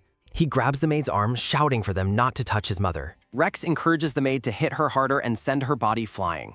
The black-haired boy's eyes glow with a deadly, murderous promise to kill him. Prince Rex lets out a frightened yelp as the Empress narrows her eyes. Empress Carolina disgustedly labels the child as nothing more than a lowly stable boy. The head maid seizes the boy, noting his defiant nature matches his mother's. She prepares to punch him, intending to silence his cheeky mouth for good. The mother cries out in terror, begging for them to stop the violence. A sickening, heavy thud sounds as blood splatters across the dark scene. The mother screams again as more blood sprays with a sudden, wet splatter. The black-haired boy appears battered and dazed, his face shadowed with pain. He looks up in confusion, questioning what just happened during the brutal confrontation. He finds his mother weeping on the ground while shielding her face in shock. The head maid ignores the boy's cries for his mother while cleaning her hands. The boy stares with a gaze filled with cold, blue, murderous intent. He lunges at the maid, screaming his desperate intent to kill her. A thunderous command to stop immediately echoes through the palace garden. The emperor demands to know what the cause of all the racket is. The black-haired boy is frozen in place by the emperor's sudden, imposing appearance. The emperor looms over the gathered group with a stern and commanding presence.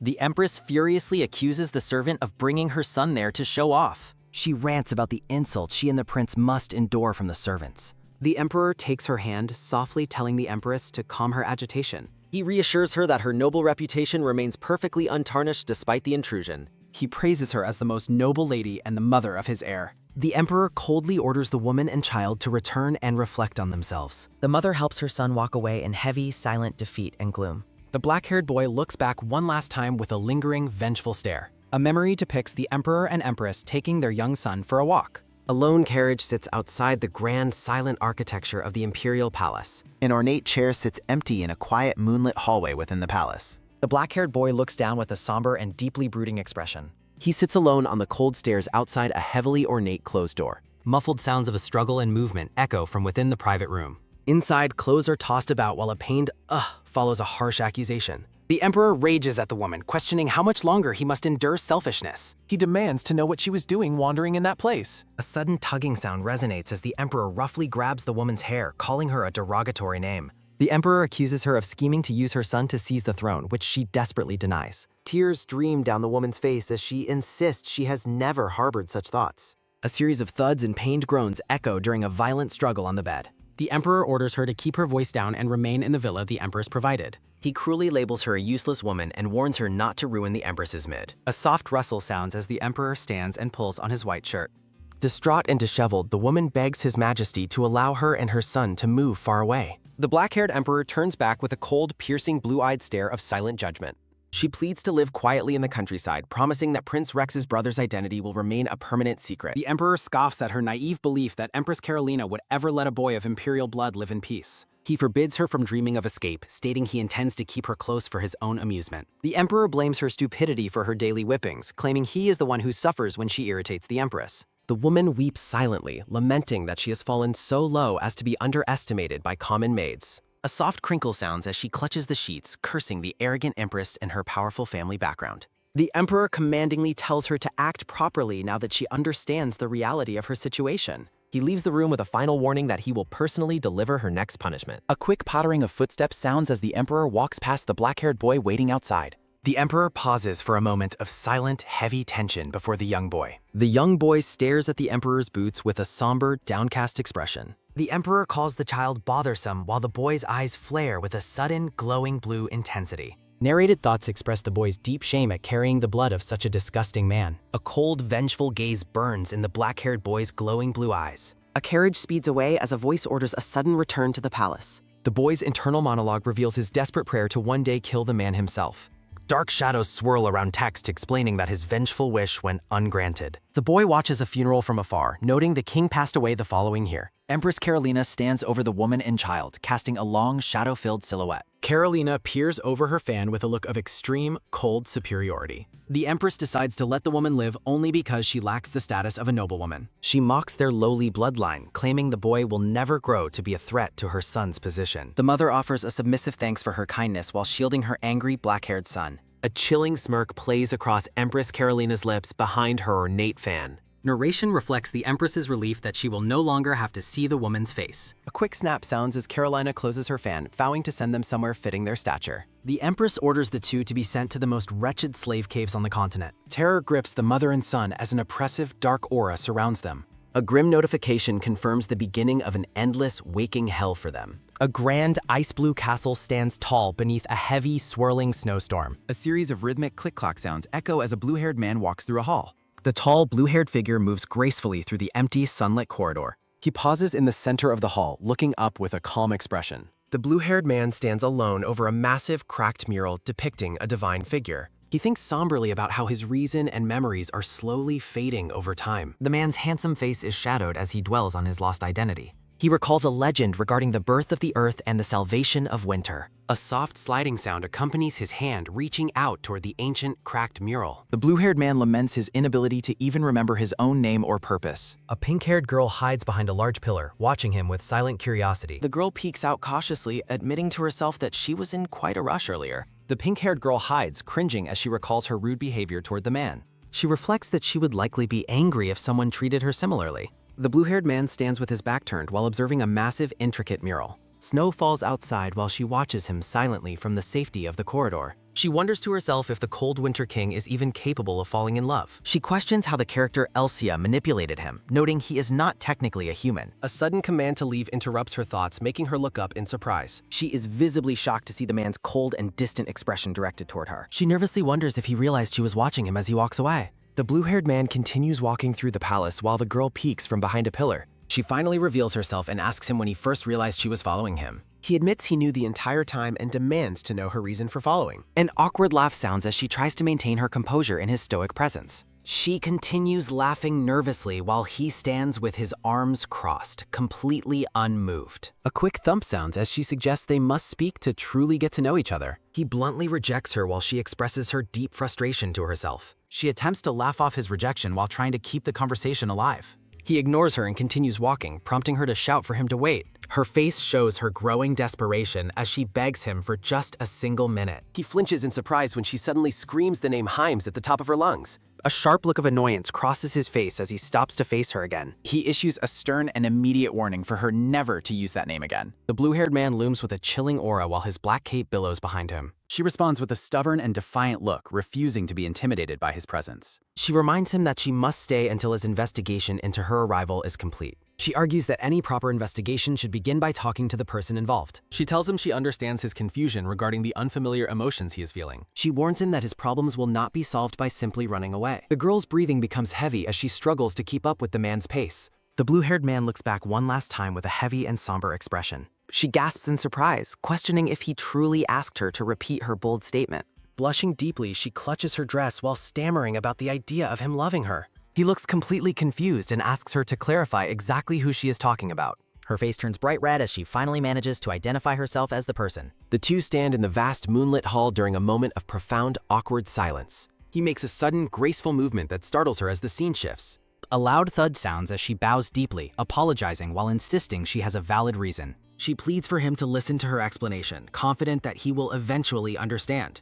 She looks around in utter confusion when she realizes the space before her is empty. A lone leaf drifts across the floor after the man vanishes into thin air. She screams in total frustration and grabs her hair because he escaped her again. She rants that falling in love is not a big deal and requires no favors. He watches her from above, dryly questioning if she feels any embarrassment for her behavior. Her final scream of frustration echoes through the grand arches of the palace exterior. The blue-haired man's face is cast in shadow as he looks away with a reflective gaze. A cozy fire crackles while bread and fresh fruit wait on a nearby table. A loud crunch sounds while the girl lies awake and frustrated in her bed. She stares at the ceiling in contemplation, finding the current turn of events very odd. She recalls the novel's plot where the Winter King becomes devoted to Elsia after a potion. A stained glass mural depicts Elsia's destiny as a hero and empress beside the king.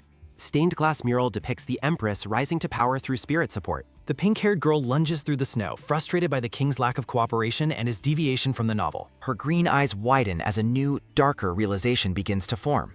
Kneeling in the snow, she wonders if she made a mistake and why her plan didn't take root. She desperately tries to figure out the difference between herself and the original heroine, Elsia. Trembling with shock, she refuses to believe that she has failed so completely. She hysterically compares her physical traits to Elsia's, wondering if her smaller stature is the reason for his lack of interest. Distressed and sweat-drenched, she insists she must have overlooked a vital piece of information.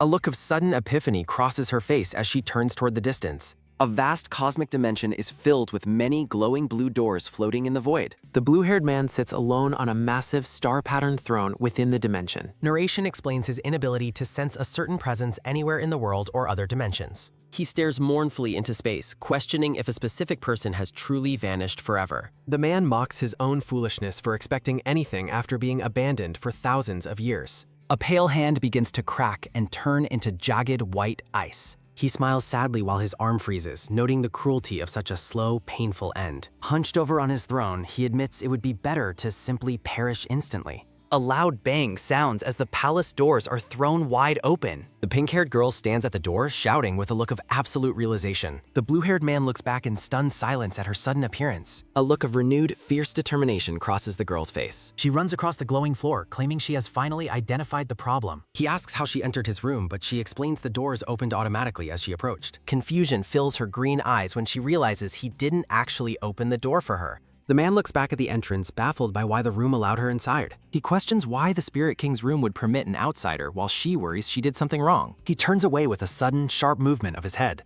The double doors remain closed in the silent, starry hallway. Narrowing his eyes suspiciously, the man prepares to ask another question. When asked how she found his room, she cheerfully credits her knowledge of the novel. He rubs his forehead in total exhaustion, claiming she continues to make no sense. She begs for a minute to speak, claiming she knows why his love isn't working properly. A look of intense, cold annoyance shadows the man's face. He admits he still doesn't understand her while looking completely drained. His eye suddenly widens in shock as the girl makes a bold move. The pink-haired girl surprises the king by pulling him into an unexpected, passionate kiss. Murals recount how Elsia once drugged the king with a love potion while he slept. The art shows him waking up and immediately falling in love with his captor. Stained glass scenes depict their commitment being sealed by a kiss on the lips. The text emphasizes that he fell for the one who gave him the potion. Light sparkles around the image of the fated couple's kiss. Inspired by the mural, the girl believes the kiss was the missing element she needed. She leans over him on the throne, pulling him close to repeat the legendary scene. The two share a silent, intimate embrace as she initiates the kiss.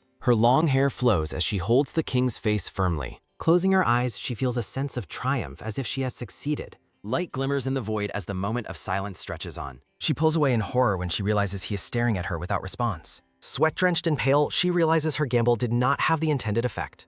The blue-haired man watches her with a calm, stoic, and unsettling gaze. The pink-haired girl reaches up and cradles the man's face in her hands. She pulls the blue-haired man into a sudden, firm kiss within the glowing hall. A startled gasp escapes her as she pulls away from the king in shock. The blue-haired man angrily demands to know what she thinks she is doing. He sits back on his throne looking completely stunned while she stands frozen. A heavy silence falls as they stare at each other in total disbelief. Moving with stiff, mechanical steps, she begins to shuffle away from him. She continues her awkward retreat, leaving him sitting alone in the starry void.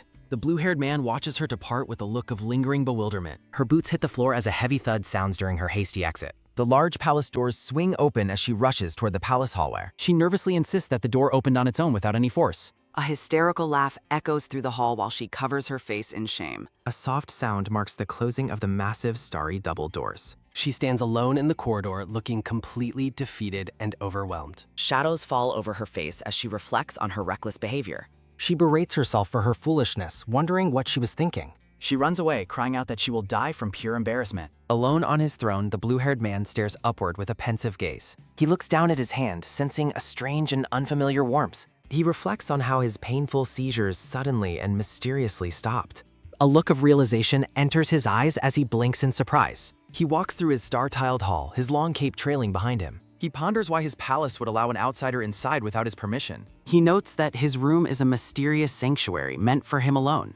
A quick thump sounds as he feels a sudden pulse within his chest. He clutches his heart, wondering why it is racing so fast for her. The image of the pink-haired girl lingers vividly in his mind. He remains silent, lost in contemplation about her unexpected intrusion. He observes a series of floating windows containing ancient artifacts and relics.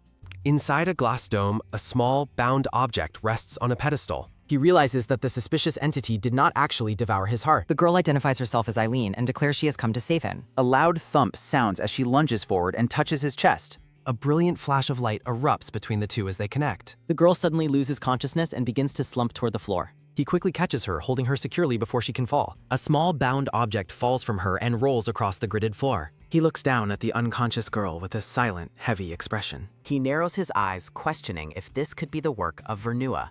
A soft sound follows as he lifts Eileen into his arms. A faint glow emanates from the jewel hanging around her neck. He looks at her face and wonders about her true identity. He questions why she possesses a spirit stone made of sacred soil. The blue-haired man stands isolated within the vast, dark dimension. He takes a slow, deliberate step forward on the glowing tiled floor. He exhales slowly, still reeling from the shock of a human kiss. He sighs, admitting to himself that nothing feels normal anymore. Narration warns that the world of winter is on the verge of collapse. Snow falls heavily over the title card as the chapter concludes. Snow falls heavily over the spires of the kingdom of Arkan. Strained grunts of ha and ah echo through the training yard. A brown-haired girl with freckles blows on her cold red hands. The red-haired princess lets out an intense cry while swinging her sword. She lunges forward, striking a wooden shield held by a bearded man.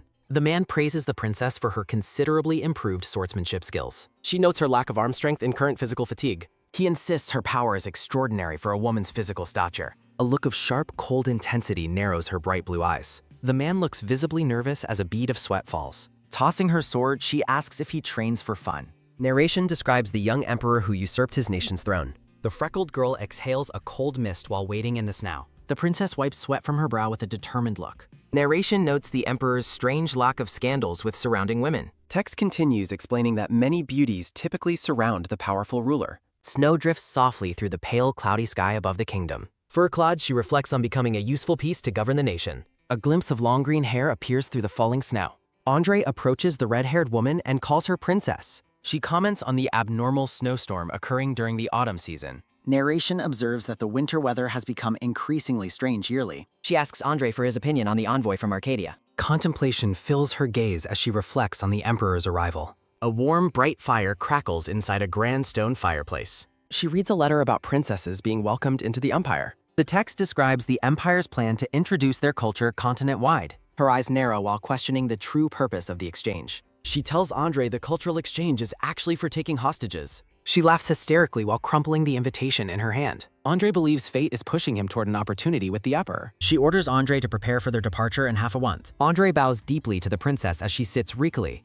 Shadows fall over her face as she watches Andre walk away. She reaches out and grips Andre's forearm with a sudden snap. She calls out Andre's name as she pulls him back firmly. Andre looks back at her with a calm and stoic expression. Tension builds as the princess looks up at him with intensity. She leads him by the hand toward the warm, glowing fireplace. She grips his sleeve, anticipating their meeting with the emperor. She declares her desperate need for the spirit world's power. White text against a dark abyss promises that she will wait. She smiles darkly, waiting to meet the winter king or queen. Andre explains that the spirits are angry over the stolen Renula. He admits he needs more time to contact the spirits again. Her hand suddenly shoots up to grab Andre's shirt collar. A loud thud sounds as she slams Andre against a desk. She demands he sacrifice royalty or priests to serve her needs. She commands Andre to kill or seduce others for her benefit. Andre remains silent as he stares down with a heavy gaze. A look of sharp intensity narrows the red-haired woman's blue eyes. She reaches out and tells the man she has a soft spot for him. A dark smoke billows as she warns of consequences if he fails her. A sudden quick tap sounds as she touches the nervous man's forehead. Surrounded by dark roses, she cryptically reveals she planted something inside him. A chilling final warning suggests that he might end up exploding. The scene shifts to the frozen, towering spires of the Grand Winter Palace. A rhythmic thumping sounds while Eileen huddles miserably under a thick white blanket. Eileen looks up with a terrified expression, panicking about her next move. She's haunted by the memory of Haim's cold and indifferent gaze. She screams in total frustration, wondering how anyone could be so emotionless. She fumes, imagining a world where he kneels and swears his loyalty. She recalls him dragging her away like a sack of laundry instead. Eileen grows horrified, suspecting he is only interested in beautiful, elegant women. She pulls herself together, reminding herself she isn't here for a romance. Standing tall, she vows to stop the Winter King from being ruined. She hides her face again, acknowledging her secret goal to restore Ivergina. She pumps her fist, declaring that winter is the pride of her land. A soft sigh escapes her as she tries to steady her nerves. Her gaze sharpens as she questions the source of her lingering anxiety. She throws off the blanket, deciding to demand her freedom from him. She pauses for a moment to neatly fold her bedding before departing. Heavy thumps echo through the hall as she marches forward with determination. A gentle breeze passes as she suddenly senses a mysterious presence nearby. Eileen stops and looks back over her shoulder with a confused expression. A glowing blue orb of light floats silently in the middle of the corridor. A small, adorable ice spirit with yellow eyes stares back at her. Eileen pauses in surprise, wondering if the creature is some kind of genie. She gasps in wonder, realizing that spirits actually live within the palace. Soft pops sound as several more tiny spirits gather around her boots. Eileen laughs with pure joy as the spirits flutter and play around her. She blushes, overwhelmed by how incredibly cute the little creatures are. She reflects on finding something so charming in such a cold place. A brilliant, warm light begins to glow from between her cupped hands. Eileen stands in a massive, sunlit hall filled with majestic stone arches. She looks around in complete awe at the incredible sights before her. A sharp crack sounds as a large ice crystal begins to shatter. A majestic winged ice spirit emerges from within the frozen structure. Beautiful bird-like spirits take flight, soaring through the air around the girl. Eileen stands dwarfed by a massive, glowing ice dragon spirit in the courtyard. She wanders through a magical forest of crystalline, glowing white trees. She is struck by the breathtaking beauty of the hidden winter palace.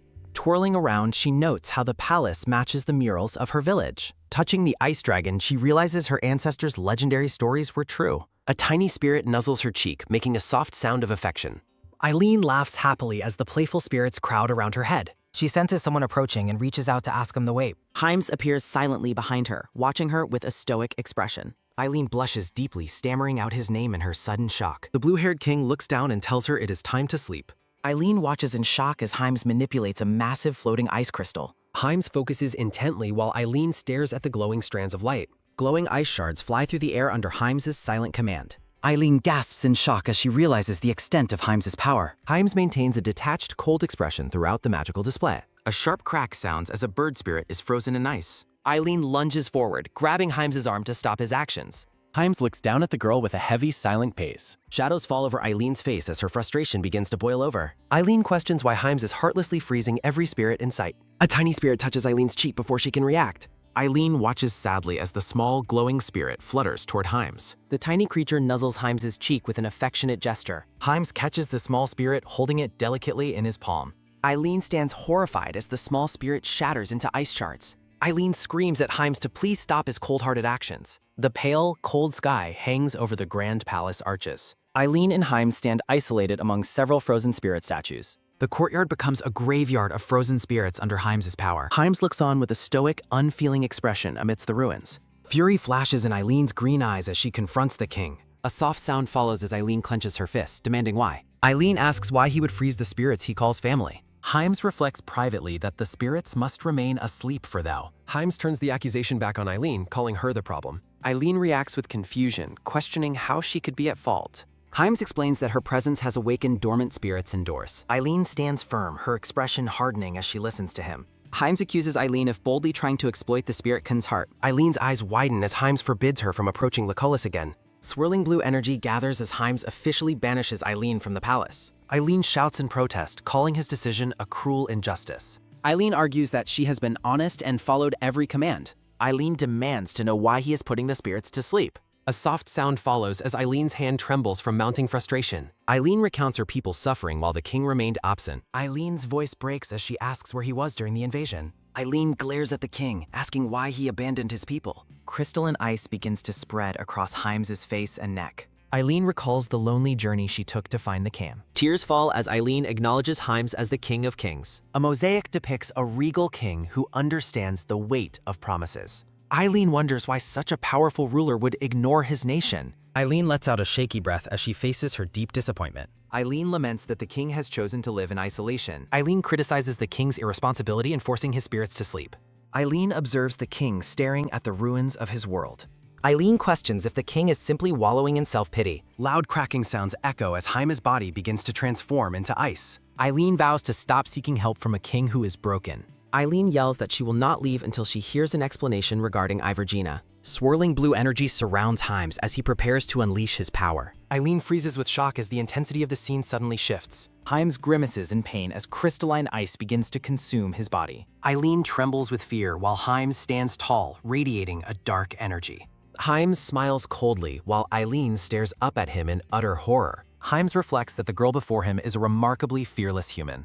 Eileen stares with wide, terrified eyes as the atmosphere becomes dangerously heavy. Himes notes Eileen's fearlessness again while his power continues to grow significantly. Trembling violently, Eileen's legs begin to buckle under the king's overwhelming presence. Eileen lets out a pained while struggling to withstand the pressure. Eileen shivers in fear as Himes watches her with a mocking expression. Himes reaches toward her head, admitting he admires her display of courage. Eileen's eyes well with tears as Himes asks if she knows the stories. Himes asks if Vernua warned her that the Winter King went mad. Himes warns that provoking the king's madness will lead to dangerous results. Eileen protests that winter should never become a season defined by madness. Himes remains stoic as Eileen reacts in shock to his icy transformation. Eileen fears for her life while Himes suppresses a snarling ice spirit.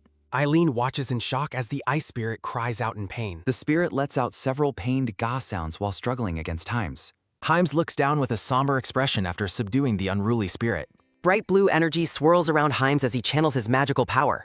Himes holds a small glowing version of the spirit within his hands. A tiny purified spirit floats between the king's large ice-covered palms. Himes holds a large glowing crystal close to his chest in contemplation. Himes bows his head, appearing physically drained by his recent magical efforts. Eileen watches Himes from behind with a look of confusion and fear. Heavy breathing sounds out as Eileen watches Himes from a safe distance. Eileen gasps as Himes turns and asks if she is finally satisfied. Himes explains that Eileen nearly turned the Spirit Queen into a demon. A massive underwater dome protects a hidden forest of lush green trees. Bound by glowing chains, a blonde woman groans while floating in water.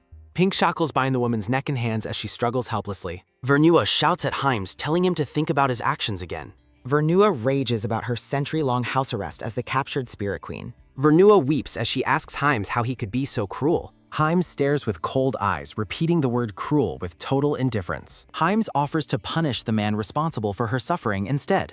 Himes identifies the target of his punishment as the one who took Renula. Himes looks down and confirms that the man's name is Andre. Vernua sinks to her knees, looking completely devastated by the king's words. A vision of Andre appears while Vernua stares blankly into the distance. Vernua trembles on the floor, her face hidden by her long hair. Himes stands tall over the broken Spirit Queen with a detached expression. Himes looks down at Vernua and tells her she is still a child. Himes continues, telling Vernua that she has always behaved like a child. Himes accuses her of allowing powerless people to manipulate and use her. Vernua weakly claims she wasn't used, though her expression shows deep doubt. A warm memory shows Andre and Vernua together in a peaceful forest. The blonde woman maintains she was not used but was truly in love. Glowing blue thorns surround a rose as she tells Winter he will never understand. Vernua notes that to the king, these feelings must seem like immature, childish emotions. Standing over the kneeling Spirit Queen, Himes coldly declares that he loves mankind. With tears in her eyes and shackles on her neck, Vernua confesses her love for Andre. Himes stares back at her with an unreadable and chillingly stoic expression. Vernua weeps openly, stating that she has no regrets regarding her past choices. Himes looks down coldly, explaining that her lack of regret is exactly why she is a child. Vernua's expression shifts to shock as she stares up at the king's towering presence. A dark screen signifies a transition as a voice suggests they begin their task. Vernua sits helplessly within the center of a complex, glowing blue magical circle. Surprised by a sudden surge of magic, Vernua gasps in a moment of utter confusion. Himes formally addresses her, naming her as Vernua, the Queen of Spring. Chains emerge to bind Vernua as Himes arrests her and forbids contact with the thief. A heavy silence follows as Himes forbids her from even informing him of her situation. Vernua looks down in despair, completely immobilized by the heavy, glowing magical chains. Himes adds a condition, promising to recognize her love only if the man seeks forgiveness. As Himes walks away, he promises to eventually revive the power of the Spirit Queen. Vernua screams after him, calling the king a cold-blooded bastard for his cruel decisions. Vernua rejects his acknowledgement, crying out Andre's name in a fit of pure desperation. Vernua vows she will never regret her love, even if she is bound for a millennium. A final command echoes through the darkness, telling her she will never see him again. Vernua blames Himes for her suffering, wishing their mother could have prevented such cruelty. Vernua accuses Himes of going crazy after their mother vanished, causing his descent into silence. Himes's eyes glow with an intense blue light as the atmosphere becomes dangerously heavy. A single tear falls from Vernua's eye as she reels from the king's overwhelming power. The name Vernua is spoken softly within the void of her hazy memories. Her attention is taken by a sudden, quick tap sounding as Himes approaches. Himes reaches out to touch her chin, referring to her as his poor little sister. Himes admits he has gone crazy, unable to remember the past despite his efforts. Himes questions if she remembers what was depicted in the damaged mural of his castle. Vernua trembles violently, sobbing that there is no possible way she could remember it. Himes muses that the mural either depicted divine salvation or its complete opposite. Sharp, jagged ice begins to crawl up Vernua's neck as Himes touches her skin. Himes suspects the mural was actually a prophecy foretelling the total downfall of their kind. Vernua's eyes widen as she whispers Himes' name, seeing the loss of his reason. Himes wonders what would happen if he abandoned the endless regeneration of the seasons. Himes begins to transform into a monstrous ice creature with dark eyes and horns. A flash of light accompanies a pained scream as the memory reaches a crescendo. The monstrous king holds his sister, promising they will both find a blessed and peaceful end. Vernua wakes up gasping in her underwater prison, realizing it was all a recurring nightmare. Sitting on her bed, Vernua reinforces her resolve, stating she will never regret her love. Vernua whispers Andre's name, her eyes reflecting a deep and unyielding sense of longing. Memories suggest Andreas suffered because of a princess named Elsia L. Vernus. Vernua curls up on her throne, isolated within the silent beauty of the underwater palace. She stares up at the glass dome, repeating the name Elsia L. Vernus with anger. Vernua's gaze hardens as she focuses on the princess who caused her lover's suffering. Floating in the water, Vernua's mind is consumed by vengeful thoughts toward the Arkan princess. Vernua presses her hand against the glass, vowing that the princess's fate is sealed. Scratching at the glass, Vernua promises to make Elsia taste hell while she still lives.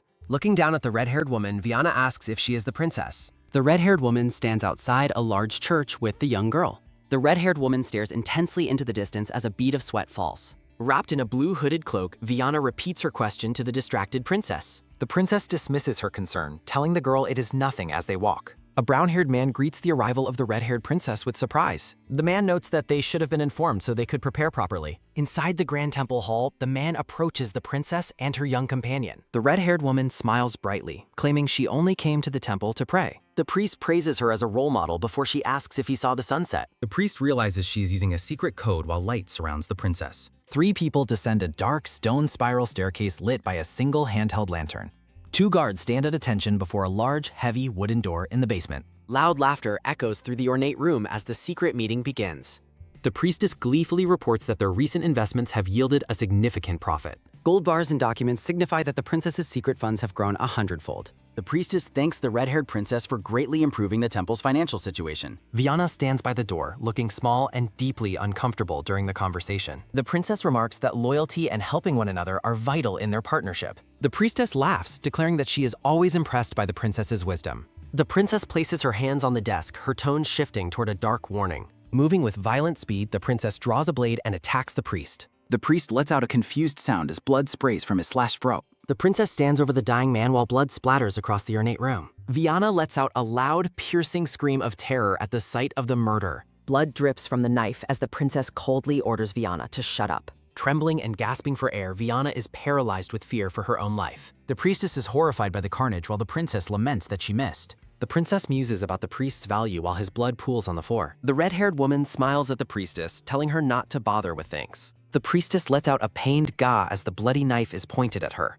The princess explains that she cannot ignore underlings who steal from the slush funds. The princess asks with a playful wink if the priestess was truly unaware. The princess wipes the blood from the blade, hoping this won't ruin their partnership. The priestess is frozen in terror as the princess asks for her confirmation. Trembling with a terrified expression, the priestess bows and agrees with the princess. The princess claims their trust is now stronger after removing the disloyal foreign matter. Guards hold a person down as they weakly thank the princess for her mercy. Viana lets out a pained scream as the princess roughly grabs her by the arm. The princess commands the priestess to remember the young girl's face very carefully. The princess mentions her absence from Arkan, offering Viana as a future messenger. The priestess watches the princess leave, realizing the violence was a calculated message. The priestess trembles, knowing the priest was innocent of the crime he died for. A dark abyss consumes the scene as the priestess reflects on the princess's cruelty. The priestess weeps into her hands, realizing the priest was killed in her place. Standing over the body, the red-haired princess smiles and quietly thanks God.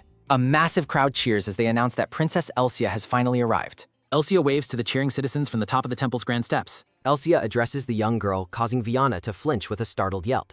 Elsia warns Viana that looking frightened while accompanying her will draw unwanted attention. Elsia's expression darkens as she plots to frame Viana for the priest's murder. Viana trembles while apologizing, but the red-haired princess dismisses her fear with a cold, fake kindness. A woman in the crowd excitedly exclaims that she saw the princess enter the temple. Citizens cheer for the arrival of Princess Elsia while a hooded woman offers a prayer. Elsia and Viana descend the temple steps, flanked by guards as the crowd watches. The people are struck with awe as the princess passes through the armed security. Elsia offers a gentle, reassuring smile to the captivated bystanders. A young girl in the crowd asks about the princess's upcoming trip to the capital. The red-haired woman reacts with feigned surprise to the child's inquiry. The young girl suggests that a noble lady could take the princess's place on the journey. The child begs the princess not to go, calling her the pride of their people. Narration explains that Arkan's heavy burdens should not be forced onto another woman. Elsia gracefully accepts her royal responsibility, portraying herself as a selfless martyr for her kingdom. Moved by her words, the commoners tearfully praise the princess as a living angel. Internally, Elsia mocks the people's stupidity, revealing her true desire to escape the countryside. As she plans her return to the palace, a sudden realization halts her movement. A ragged young boy stands before the princess, staring up at her with large eyes. The boy reaches out, but the princess's aura shifts into a menacing dark shadow. A massive magical storm erupts above the temple, creating a swirling blue vortex. High above the chaos, a purple-haired woman struggles while Haim suffers in his monstrous form. Haim screams in agony as sharp ice shards continue to erupt from his body. Desperate and terrified, the purple-haired woman cries out Haim's game. The woman lets out a pained ah as a sharp blast of energy strikes her. Himes admits he can no longer control the destructive rampage consuming him. The purple-haired woman is overwhelmed by shock, unable to comprehend the unfolding tragedy. She realizes with horror that the monstrous king is enduring unbearable pain. Himes orders the woman to flee as he loses his grip on his remaining sanity. Glowing with immense power, Haim stands at the center of a massive, intricate magical array. Himes declares that the eternal winter governing the world will come to an end today. A powerful magical force begins to pull the purple-haired woman away from the site. The woman pleads with the king to wait, her voice full of desperation. Himes offers her one final opportunity to escape while he still possesses his reason. The woman screams for him to stop as the magical current intensifies around her. A blinding explosion of light marks the beginning of the woman's involuntary departure. Himes warns that the entire area will soon be erased from existence. The king asserts that the living must return to their place of origin. Hurled through a chaotic magical tunnel, the woman lets out a pained Desperate, the woman cries out Himes' name one last time as she is separated from reality. Drifting into a dark celestial void, the woman groans from the physical toll of the journey. The purple-haired woman falls through the vast star-filled expanse of the cosmos. Spinning helplessly in the darkness, she begs for the terrifying sensation to end. Disoriented and alone, the woman wonders where her destination lies. Her hand reaches toward a vanishing light as the exit slips further from her reach. Himes' cold gaze reappears in her mind as he reiterates his final command. The woman shouts a final accusation, calling the self-sacrificing king incredibly selfish. A thin trail of glowing stardust meanders through the infinite blackness of space. Curled in a defensive position, the woman continues her silent descent through the void. She lets out a weary sigh, her eyes reflecting the exhaustion of her ordeal. A white ceramic pitcher suddenly appears, floating near the woman in the darkness. Her eyes widen in shock as she notices the unexpected object and whispers a soft, "Eh." Vernua drifts helplessly among massive stone ruins in the starry void. Gasping in shock, she watches as everyday objects spin past her. Vernua observes that the remains of the palace fall from the light. Himes warns that this crumbling place will soon vanish into nothing. Utterly bewildered, Vernua desperately asks what is happening to her world. A massive magical vortex erupts, pulling debris into a swirling center. Vernua cries out in pain, worried about Himes amidst the destruction. She screams for the chaos to stop, lamenting her wasted efforts. The red-haired woman recalls preventing a demon from Siwan Mahar. She mentions saving the Spirit King and hating the novel's ending. Vernua questions the path toward extinction, fearing she cannot go home. She screams Himes' name, demanding to return to the Winter Palace. A glowing blue spirit stone necklace begins to shimmer on her chest. Shimmering light erupts from the stones, startling the desperate purple-haired woman. Vernua identifies the glowing blue gem as the legendary Spirit Stone. Sharp ice shards and magical energy swirl around the glowing pendant. A tiny winged blue spirit creature suddenly emerges from the stone. Vernua is left speechless as the small creature hovers before her. The spirit reaches out, pulling Vernua toward a distant, brilliant light. The small creature perches on her finger, surrounded by glowing dust. Relieved, Vernua thanks God that a spirit has finally awakened. Vernua hurtles through the debris toward a blinding white leptopot. She encourages the spirit, claiming they are almost at their goal. The blue spirit looks back as its body begins to crumble. Vernua's heart sinks as she sees the spirit's form failing. The tiny creature remains focused despite its face beginning to crack. Its skin turns gray and brittle, disintegrating into the cosmic expanse. The crumbling spirit's final words are a desperate plea to save Himes. Vernua pleads for the spirit to stop and wait as it fades. She watches in horror as the creature completely turns into dust. Clutching the fading remains, Vernua begs the spirit not to die. She floats alone in the dark void as the spirit's dust scatters. Staring at her empty hands, she gasps in profound, silent shock. Sobbing, Vernua apologizes, believing she broke the loyal, tiny spirit. Shimmering trails of light echo the command to save the king. Vernua weeps uncontrollably, her face buried in her trembling hands. Suddenly, Vernua looks up with a sharp, determined glint in her eyes. She reaches toward the blinding white exit, driven by a new purpose. A tall, red-haired princess looms over a ragged boy in the snow. The princess's cold blue eyes meet the boy's wide, innocent gaze. A small, dirty hand holds out a simple piece of food. The boy offers the food he saved for the beautiful princess. Nearby commoners whisper, questioning who would leave a mess like that. The freckled girl in blue pulls the boy away from her. She frantically tells the boy to go back as she panics. A firm hand suddenly grabs the girl's blue cloak from behind. The red-haired princess's touch causes the girl to let out an ah. Paralyzed with terror, the girl stares at the silent, looming princess. A woman in the crowd gasps in shock at the confrontation. Two hooded citizens watch the scene with expressions of pure horror. Citizens in the crowd watch the princess with stunned expressions. Soft white clouds drift across the pale winter sky. Princess Elsia kneels before the boy as the crowd watches. The boy holds a potato while the princess smiles warmly. Elsia takes the food, praising the boy for his sweet generosity. Onlookers gasp, overwhelmed by the princess's display of humility. Maintaining her graceful facade, the red-haired princess bites the potato. Elsia glows with saintly light as petals fall around her. The young boy's eyes shimmer with pure, heartfelt admiration. The crowd cheers for Princess Elsia and the Kingdom of Arkan. An official barks orders at maids carrying heavy water buckets. Steaming water splashes into a large, ornate marble bathtub. Wearing a sheer robe, Elsia's footsteps click against the hallway. The freckled maid trembles violently, tears streaming down her face. Maids attend to Elsia as she stands in the bath. Elsia disgustedly claims the commoner's foul scent still clings to her. She complains about being surrounded by people who smelled like cattle. Elsia orders her servants to burn the clothes she wore today. Leaning in, Elsia asks the maid if anything was worse. Elsia's face contorts as she rants about the orphan's filthy potato. Fuming, she hates that she was forced to eat commoner food. Her eyes widen with a terrifying, cold fury toward her staffs. Elsia blames the maid's incompetence while the girl begs for mercy. The maid grovels in the corner, paralyzed by absolute terror. Elsia fake smiles, suggesting a strong will can overcome any trial. A dark, sinister smirk spreads across the princess's pale face. Elsia tells the girl to prove her will for forgiveness. A large servant looms over the sobbing, freckled maid. The senior servant wears an apron stained with dark, foul grime. A dirty, wet hand reaches out toward the terrified car. A bucket is filled with rotting fish and disgusting waste. The maid retches in horror as she is forced toward filth. A dark vortex erupts, shattering the reality around the scene. Vernua screams as the powerful magical current pulls at her. Hurled through a patterned void, the purple-haired woman shouts, "Whoa!" Vernua lands roughly on a cold, flat surface with a thud. She lies face down on the ice, stunned and breathless. Pushing herself up, Vernua realizes she has finally returned. Vernua frantically searches for Himes, wondering where she is landed. Her green eye widens in shock as she spots a disturbance. Massive debris and a dark castle silhouette loom in the distance. A monstrous shadow reveals a face with jagged, sharp teeth. The monstrous king towers over a defeated, white-haired man. Vernua gasps Himes' name, her heart sinking at the fate. The monstrous king declares that they are finally becoming one. Vernua watches the dark transformation, questioning if it is him. Vernua begins to run, screaming for Himes to stay with her. A wall of screaming, shadowy spirits rises to block her path. A dark, eel-like spirit coils around her as she shouts, "No!"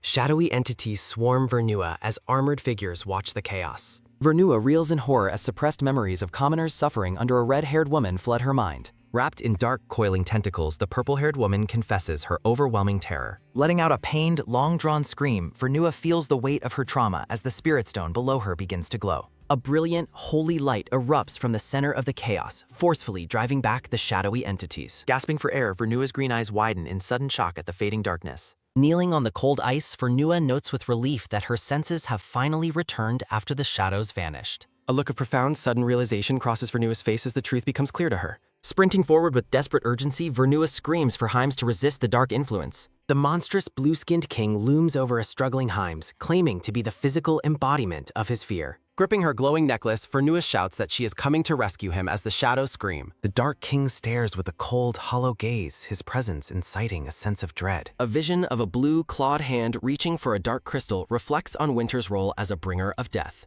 Himes groans in agony as the monstrous entity tightens its hold on him. Narrations explain that Himes willingly shoulders the pain and terror of all living things in the Winter world. The monstrous king asserts his dominance, declaring himself the root cause of all suffering throughout the ages. Text reveals that Himes has successfully suppressed the darkness despite losing the means to purify it. The monster mockingly licks Himes, demanding they merge as one, while Vernua screams for it to stop. Hurled through the air, Vernua gasps as the physical toll of the mental onslaught leaves her breathless. A masked man in her memory mockingly checks on her before starting a cruel new day of torment. Vernua's spirit cries out in mental anguish as the horrific visions of her past threaten to consume her. She kneels alone in a vast, dark void as the remnants of the shadows slowly drift away. Gasping heavily, Vernua desperately tries to convince herself that the terrifying visions are merely an illusion. She stands up with renewed resolve, firmly declaring that the nightmare is not currently happening. An upside-down vision of the purple-haired woman appears, wondering if her ordeal has finally reached its end. The monstrous king reveals his jagged teeth, roaring that the winter's purpose in this world has concluded.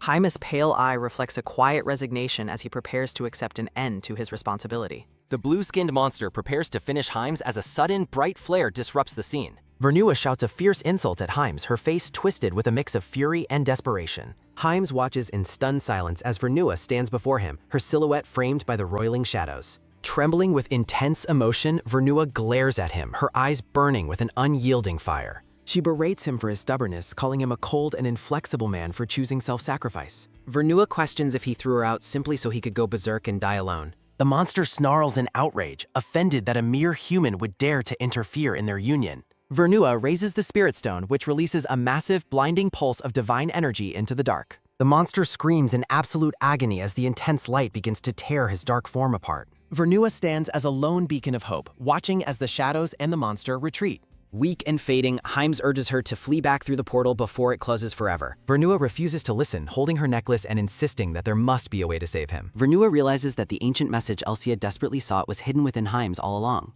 The blue-skin monster chokes Hymes with a dark tendril, causing him to let out a pained groan. The monster sneers at the idea of wasting a precious spirit stone on a lowly, insect-like human. Hymes gasps that he is nothing more than a hollow shell without memories, urging her to give up. Vernua demands to know why he won't ask for help, reminding him of the love between them. She asks if he thinks humans are incapable of reciprocating his deep feelings of love. The monster laughs mockingly, asserting that Hymas' fate is already sealed, regardless of her words. Vernua stands her ground, her face filled with an expression of pure, glowing determination. As Hymes lies on the ice, Vernua suggests that they should simply love each other together. A soft gasp escapes her lips as she notices a terrifying change in the man before her. Her heart sinks as she realizes with horror that Hymes' body is actually starting to disappear. Grabbing his hand as he fades, Vernua screams for him to stop as a sudden thud echoes. The blue monster screams a pained "Gah!" as holy light erupts. Cradling Hymes, the purple-haired woman watches the darkness dissolve away. Hymes faintly pleads for the nightmare to finally come to an end. A desperate cry for him to come back echoes through the void. Crying out his full name, Eileen clings to him with absolute desperation. The monster looms as Eileen watches in a state of pure shock. White light surges from Hymas' eyes as his dormant power awakens. A thunderous crack sounds as massive shards of ice suddenly shatter. Shadows swirl as Eileen looks on with wide, terrified green eyes. The monster threatens Eileen's life, ordering her to stay out of its way. Hymes' face becomes a mask of determination as he glows brightly. With a fierce strike, Hymes cuts through the sharp, dark ice shards. The fading monster lets out a series of pained, raspy chuckles. Retreating into the shadows, the king vows that they will merge someday. Blood drips from Hymes' chin as the intense battle finally concludes. Hymes stares blankly into the distance, his physical strength nearly spent. Touching his bloodstained neck, Hymes lets out a soft pain sound. Eileen calls out his name, her voice trembling with intense relief. Fresh blood spatters across the sharp, crystalline shards of broken ice. Horror strikes as Eileen realizes Hymes has been lethally impaled. Gasping for air, the purple-haired woman coughs up a spray of blood. Eileen smiles through her pain, glad he is finally himself again. Hymes screams Eileen's name in a voice filled with raw agony. Bleeding from her mouth, Eileen looks at him with fading eyes. Eileen weakly expresses her joy that he finally called her name. Reaching out one last time, she whispers softly about her name. A massive ice spike pierces through her chest, ending her strength. Hymes catches her falling body, blood staining his pale, white skin. He begs her to stay with him as her life fades. Cradling his beloved, Hymes remains alone in the dark, icy abyss. Eileen awakens in a radiant void, wearing a simple white dress. Opening her eyes, she tries to process the sudden, glowing change. Eileen stands bewildered in the center of the brilliant white light. Vowing to find Hymes, Eileen enters a lush, vibrant forest memory. Children splash happily in a sacred lake near a golden-haired goddess. Eileen realizes she has entered the depths of a hidden memory. Narrations reveal that these are the long-lost memories of Hymes' past. Eileen wonders if this world existed before the ancient goddess vanished. A young girl hugs her mother, celebrating her newfound sense of self. The blonde goddess explains that the ritual offers a spiritual rebirth. Other children wonder if they have been reborn through the water. Text warns that human minds may break under extreme longevity's weight. The goddess cleanses them every millennium to preserve their sanity. Young Hymes watches the divine ritual with wide, curious blue eyes. Stroking his head, the goddess asks him if he is still hurrying. The other spirit children watch the interaction with puzzled, curious expressions. Himes looks up and confirms that his pain has finally ceased. Narrations describe their purpose as being reactive to the world's energy. Images of seasons depict cycles of love, hope, and romantic fruitfulness. The children giggle together as they play in the holy wire. The young blue-haired boy looks up as he is identified as Winter. He stares forward with a heavy heart while contemplating pain and fear. His companions react with wide-eyed shock at the sudden, heavy atmosphere. The blonde goddess tenderly cups the boy's face in the sacred lick. He looks into her eyes as she holds him with divine gentleness. A soft chew sounds as the goddess kisses the top of his head. Blushing slightly, the boy looks up at her with a stunned expression. The golden-haired goddess offers him a warm, serene, and knowing smile. She wishes for him to find peace and sleep well in the future. A starry expanse carries her promise of hope hidden within an ancient mural. She places a comforting hand on his head as they stand in lauder. The goddess reassures him that a day of true salvation will eventually come. Turning away, the divine woman prepares to leave the sacred pool behind. Eileen watches the memory from the bushes, gasping at the unfolding revelation. She wonders if the ancient goddess can actually see her through time. A close-up of the goddess's knowing smile suggests she senses Eileen's presence. A final message appears, asking for someone to protect Himes' future self. Eileen is suddenly pulled away as the memory begins to dissolve. She reels in confusion as the scene shifts to a different, darker time.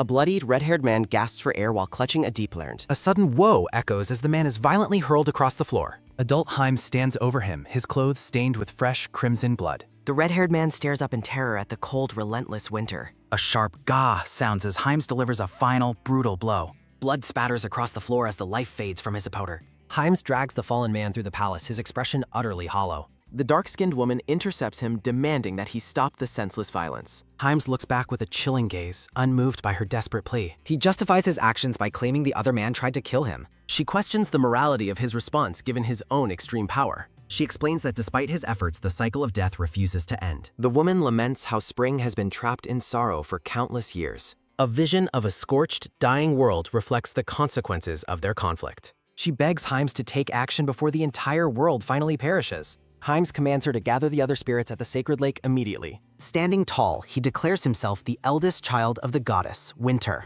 He recalls the unique gift his mother bestowed upon him at birth. Himes offers to share his essence to help his suffering siblings. A quick psh sounds as he begins to manifest his dormant power. He glows with an intense, holy light as the ritual begins. The children find themselves submerged in the glowing, restorative waters of life. They splash joyfully as the water purifies their spirits and minds. The pink-haired girl cheers in delight as the ritual proves successful. They celebrate their rebirth while Himes watches them from a distance. The red-haired boy marvels at the unexpected salvation they have just received. Himes remains silent and stoic, his shadow looming over the group.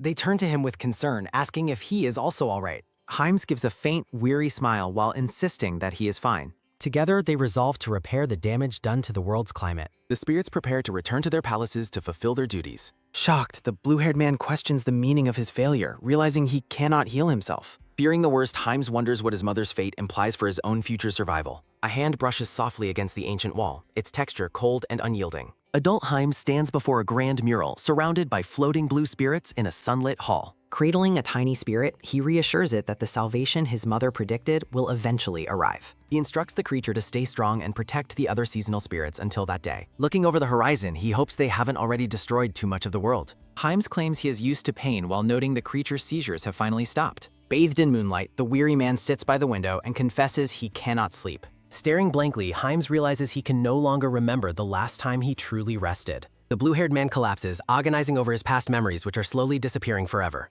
Terror grips him as he questions if his fading mind is proof of descending madness. Himes watches a spirit creature begin a dark, unstable transformation while clutching his head. The blue spirits warp into terrifying shadow-winged demonic beasts right before his very eyes. A fierce growl sounds while a spirit turns into a demon, fated to consume everything. Looking downcast, Himes regrets how his own unstable state is poisoning the creatures he loves. A soft pop sounds as brilliant blue energy manifests within his outstretched pale hand. Walking away, he laments his inability to escape the suffering brought on by his wakefulness. Shards crackle as Himes encases himself in jagged crystalline ice, wishing only for eternal sleep. Heavy gasps echo through the hall as a weakened Himes leans against the cold stone. A massive clawed shadow reaches out to seize the vulnerable man in a tight grip. The Shadow King mocks him, calling him a king incapable of protecting his own household. The monster whispers for him to give up and be consumed to find easy peace. A sudden thud sounds as Himes clenches his fist in a fit of rage.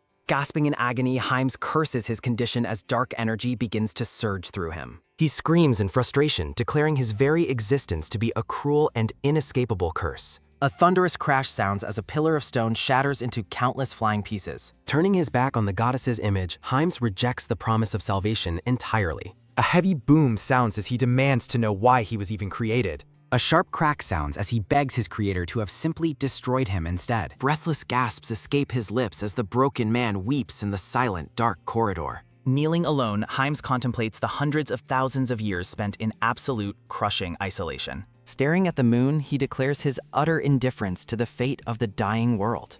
Floating in a radiant void, Eileen watches the tragic memories and prepares for her end. Tears stream down Eileen's face as she cries out Jaime's name with heartbreaking desperation. She screams for him again, her heart shattering as she witnesses the depth of his suffering. Eileen is struck by the painful realization that she never knew the truth about him. Wrapping her arms around the memory of the kneeling man, Eileen offers a silent, comforting embrace. Eileen looks forward with a somber expression, her green eyes shimmering with unshed, bitter tears. Crying softly, she laments the incredible loneliness Himes was forced to endure for so long. The blue-haired man cradles the purple-haired woman while standing in the glowing sacred lake. Gentle ripples spread across the surface of the clear, tranquil, and brilliantly glowing water. A hand drifts peacefully in the water as leaves float by on the surface. Eileen's face is etched with sorrow as she remains submerged in the divine healing pool. Looking up with shock, Eileen calls Jaime's name as she begins to recognize his face. A splash sounds as she cups his cheek, asking if he has finally come back. The blonde goddess watches the scene with a serene and knowing expression on her face. Spotting the divine woman by the tree, Eileen calls out the goddess's name in surprise. The other spirits explain that Winter has been sacrificing his power for days to help. A sharp gasp sounds as Eileen's green eyes widen in a state of shock. Realizing something about her physical state, Eileen notes that her body feels different.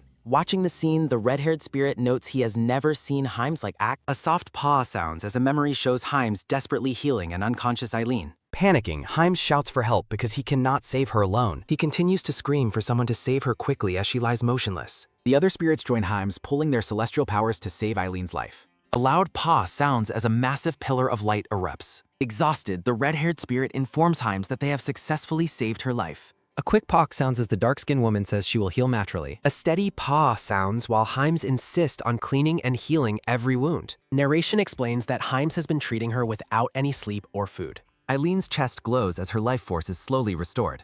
A final message confirms that Himes fully healed her every single wound. A sudden splash sounds as Himes carries Eileen in the lake. On the sacred lake, the healing process reaches its final stage. A heavy thud sounds as Himes embraces her and immediately passes out. Eileen holds the unconscious Himes close, whispering his name in the water. The blonde goddess watches the pair with a stoic and somber expression. An ominous void frames the question of why he kept secrets. Shouting, Vernua demands to know why Himes hid his suffering from the other spirits. The dark-skinned woman watches Vernua's emotional outburst with a concerned expression. The red-haired spirit notes that Himes hid his pain to protect his siblings. Crying, Vernua laments that she never would have left him alone if she knew. She regrets leaving Himes isolated in his ice castle despite her past hatred. The spirits explain that they must now return to their respective seasonal palaces. A vision shows how the spirit realm cracked when winter ran amok. The dark-skinned spirit asks Eileen to take care of Himes as time resumes. Shocked by the sudden responsibility, Eileen can only manage a confused response. Vernua's profile remains visible as she prepares to depart the sacred area. Vernua leaves Andre and Eileen's care while asking for an ancient antidote. Offering a mysterious smile, the blonde woman asks if Eileen still doesn't know. A sudden shoo sounds as the seasonal spirits vanish in light. Confused, the brown-haired woman clutches the unconscious Himes with a wide-eyed expression. Eileen panics about the antidote while Vernua's voice commands her to free Himes. A loud za sounds as Eileen screams for the goddess to come back. Eileen's hand gently rests on Himes' arm as he stirs. Waking up, the blue-haired man reaches out and touches Eileen's face. Himes softly calls out Eileen's name as he awakens fully. Eileen looks down at Himes, realizing the depth of the truth she found. A sudden splash sounds as Himes pulls Eileen into a desperate, tight hug. The pair shares a deep, silent embrace in the water. Blushing, Eileen asks Himes if he is all right while he continues to hold her. Himes confesses his terror, admitting he thought he would never be able to save her. Looking at him tenderly, Eileen reassures him that she is still alive and present. Closing his eyes in relief, Himes admits he feared he had actually killed her. Eileen's hand reaches for his hair as she calls out again. Looking down, Eileen offers an apology for her past behavior toward him. Eileen apologizes for her earlier blame and asks why he left his loyal servants. They gaze at each other while remaining in the water. Looking downcast, Himes admits the failure was because he refused to listen to her. Haim says he has been waiting for the salvation predicted by God. The brown-haired woman feels her pain fade as her memories return. A grand mural depicts divine figures within a celestial hall. Eileen wonders if the mural is what Elsia was looking for. An ancient prophecy states a barefooted bride will visit this place. The prophecy declares that the love of winter will save him. Eileen realizes she is the bride mentioned in the winter prophecy. The blue-haired man gently cups the face of the shocked one. A brilliant light surrounds the couple as they share a kiss. Eileen sleeps peacefully surrounded by a bed of white roses. A sudden realization strikes as Eileen's bright green eye snaps open. Himes rests among the flowers while looking down at the woman. Waking with a sudden woe sounding, Eileen startles and clutches a pillow. Looking toward her, the blue-haired man questions her sudden outburst. Eileen wonders why she is sleeping there and why he is present. Himes explains she passed out yesterday while he was recovering his strength. Shocked by the news, the brown-haired woman processes having passed out. With a playful smile, Himes asks if she truly does not remember. A heavy silence fills the room as Eileen stares at him blankly. Realization hits as Eileen lets out a sharp ah sounding in embarrassment. A soft ha sounds as she recalls their intimate kiss in the water. The man holds the woman close while they remain in the lake. Himes formally addresses Eileen as his designated winter bride. Eileen realizes Himes' promise from the novel is now being made to her. She contemplates how the world is deviating from the novel's original plot. Himes asks Eileen why she has such a strange look on her face.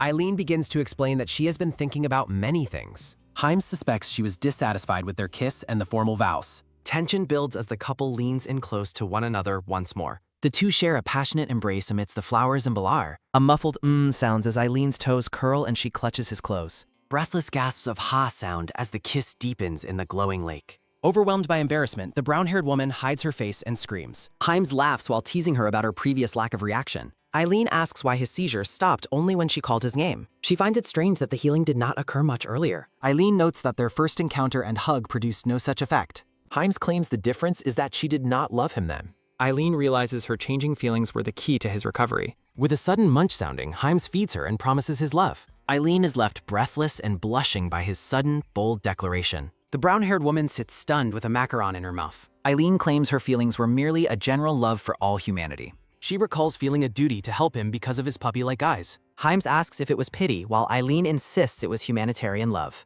Internally, Eileen admits his handsome face and kiss nearly made her heart explode. Himes wonders about the strange form her supposed love for humanity takes. A beautiful floral frame highlights the sentiment that she remains pretty regardless. The blue-haired man reaches out to wipe a crumb from Eileen's face. Eileen is left wide-eyed and speechless by his intimate and caring gesture. Himes notes that Eileen used to be as cold as ice. Eileen looks at him with a silent, thoughtful expression. Eileen informs him that she must depart for the capital soon. Himes questions why she is planning to leave him along. Eileen explains that humans have responsibilities they must fulfill. Himes dismisses her reasoning while teasing her strange form of love.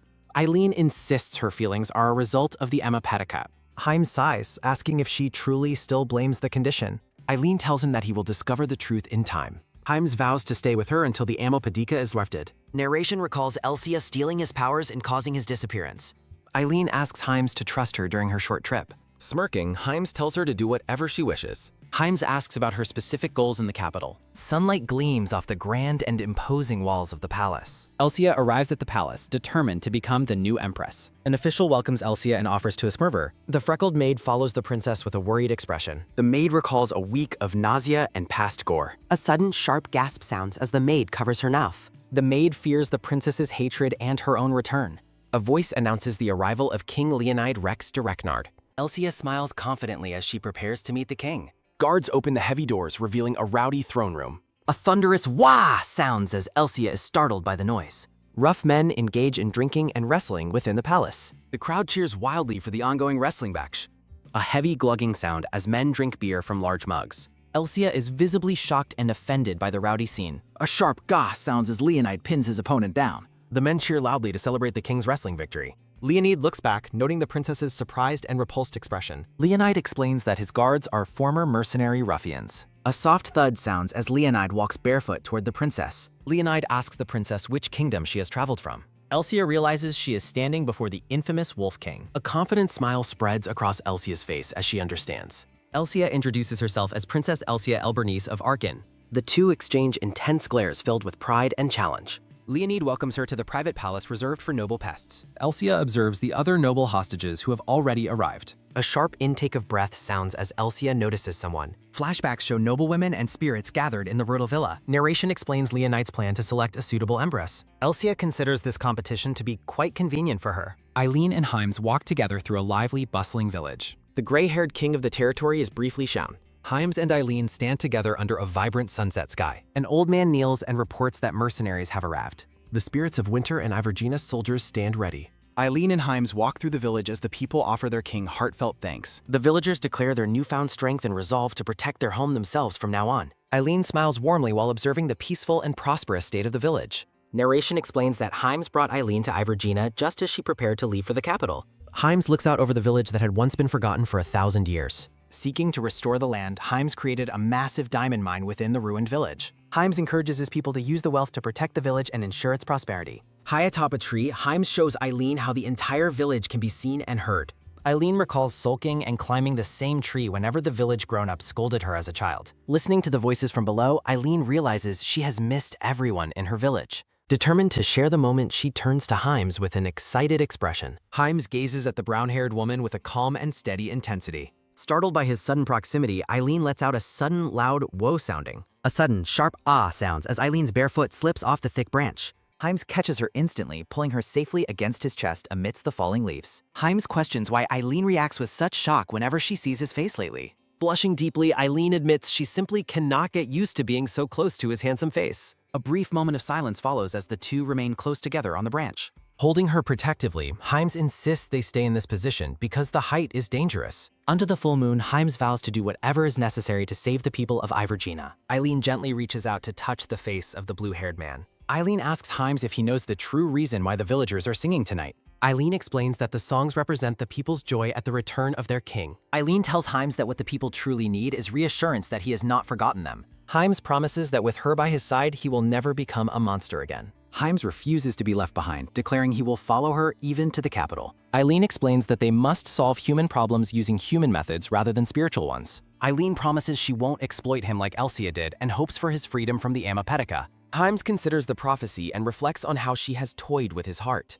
In a symbolic vision of a shattered heart, Hymes warns he may not want to see her again. Eileen fears that once the curse is listed, he will no longer look at her with kindness. A close-up of Eileen's bright green eye reveals her inner worry and hesitation. Eileen confesses her profound fear that Hymes will eventually grow to hate her. Hymes notes the complex nature of humans while looking at her with a thoughtful expression. A sudden wah sounds as Hymes carries Eileen while leaping down from the high branch. Eileen looks up at him with a mixture of surprise and growing affection. Hymes offers a new gift to replace the spirit stone she lost while saving him. The blue-haired man carefully slides a sparkling jewel-encrusted ring onto Eileen's finger. Shocked by the intimate gesture, Eileen stares down at the beautiful ring on her hand. The couple stands together in a soft, ethereal light under the starry night sky. Hymes vows that he will be present wherever she goes from now on. Eileen questions if he will truly be there whenever she faces danger or difficulty. The peaceful mountains glow under the starlight as their conversation continues. Eileen looks toward him with a silent, thoughtful realization about his commitment. Reaching out, Eileen playfully pats Hymes's chest to test his resolve. Eileen demands a solemn promise from him as she clutches the fabric of his shirt. Hymes asks her to promise that she will call for him immediately if she needs any help. Hymes warns that if she does not promise, he will not allow her to go alone. With a determined look, the brown-haired woman confirms her understanding of his pledge. The two share a tender and meaningful embrace as they reach an agreement. Eileen sits alone in her rustic kitchen, lost in deep thought. Looking down at her hand, Eileen gazes at the sparkling ring Hymes gave her. A heavy sigh escapes the brown-haired woman as she closes her eyes. Eileen smiles softly, whispering her heartfelt thanks to Hymes for his gift.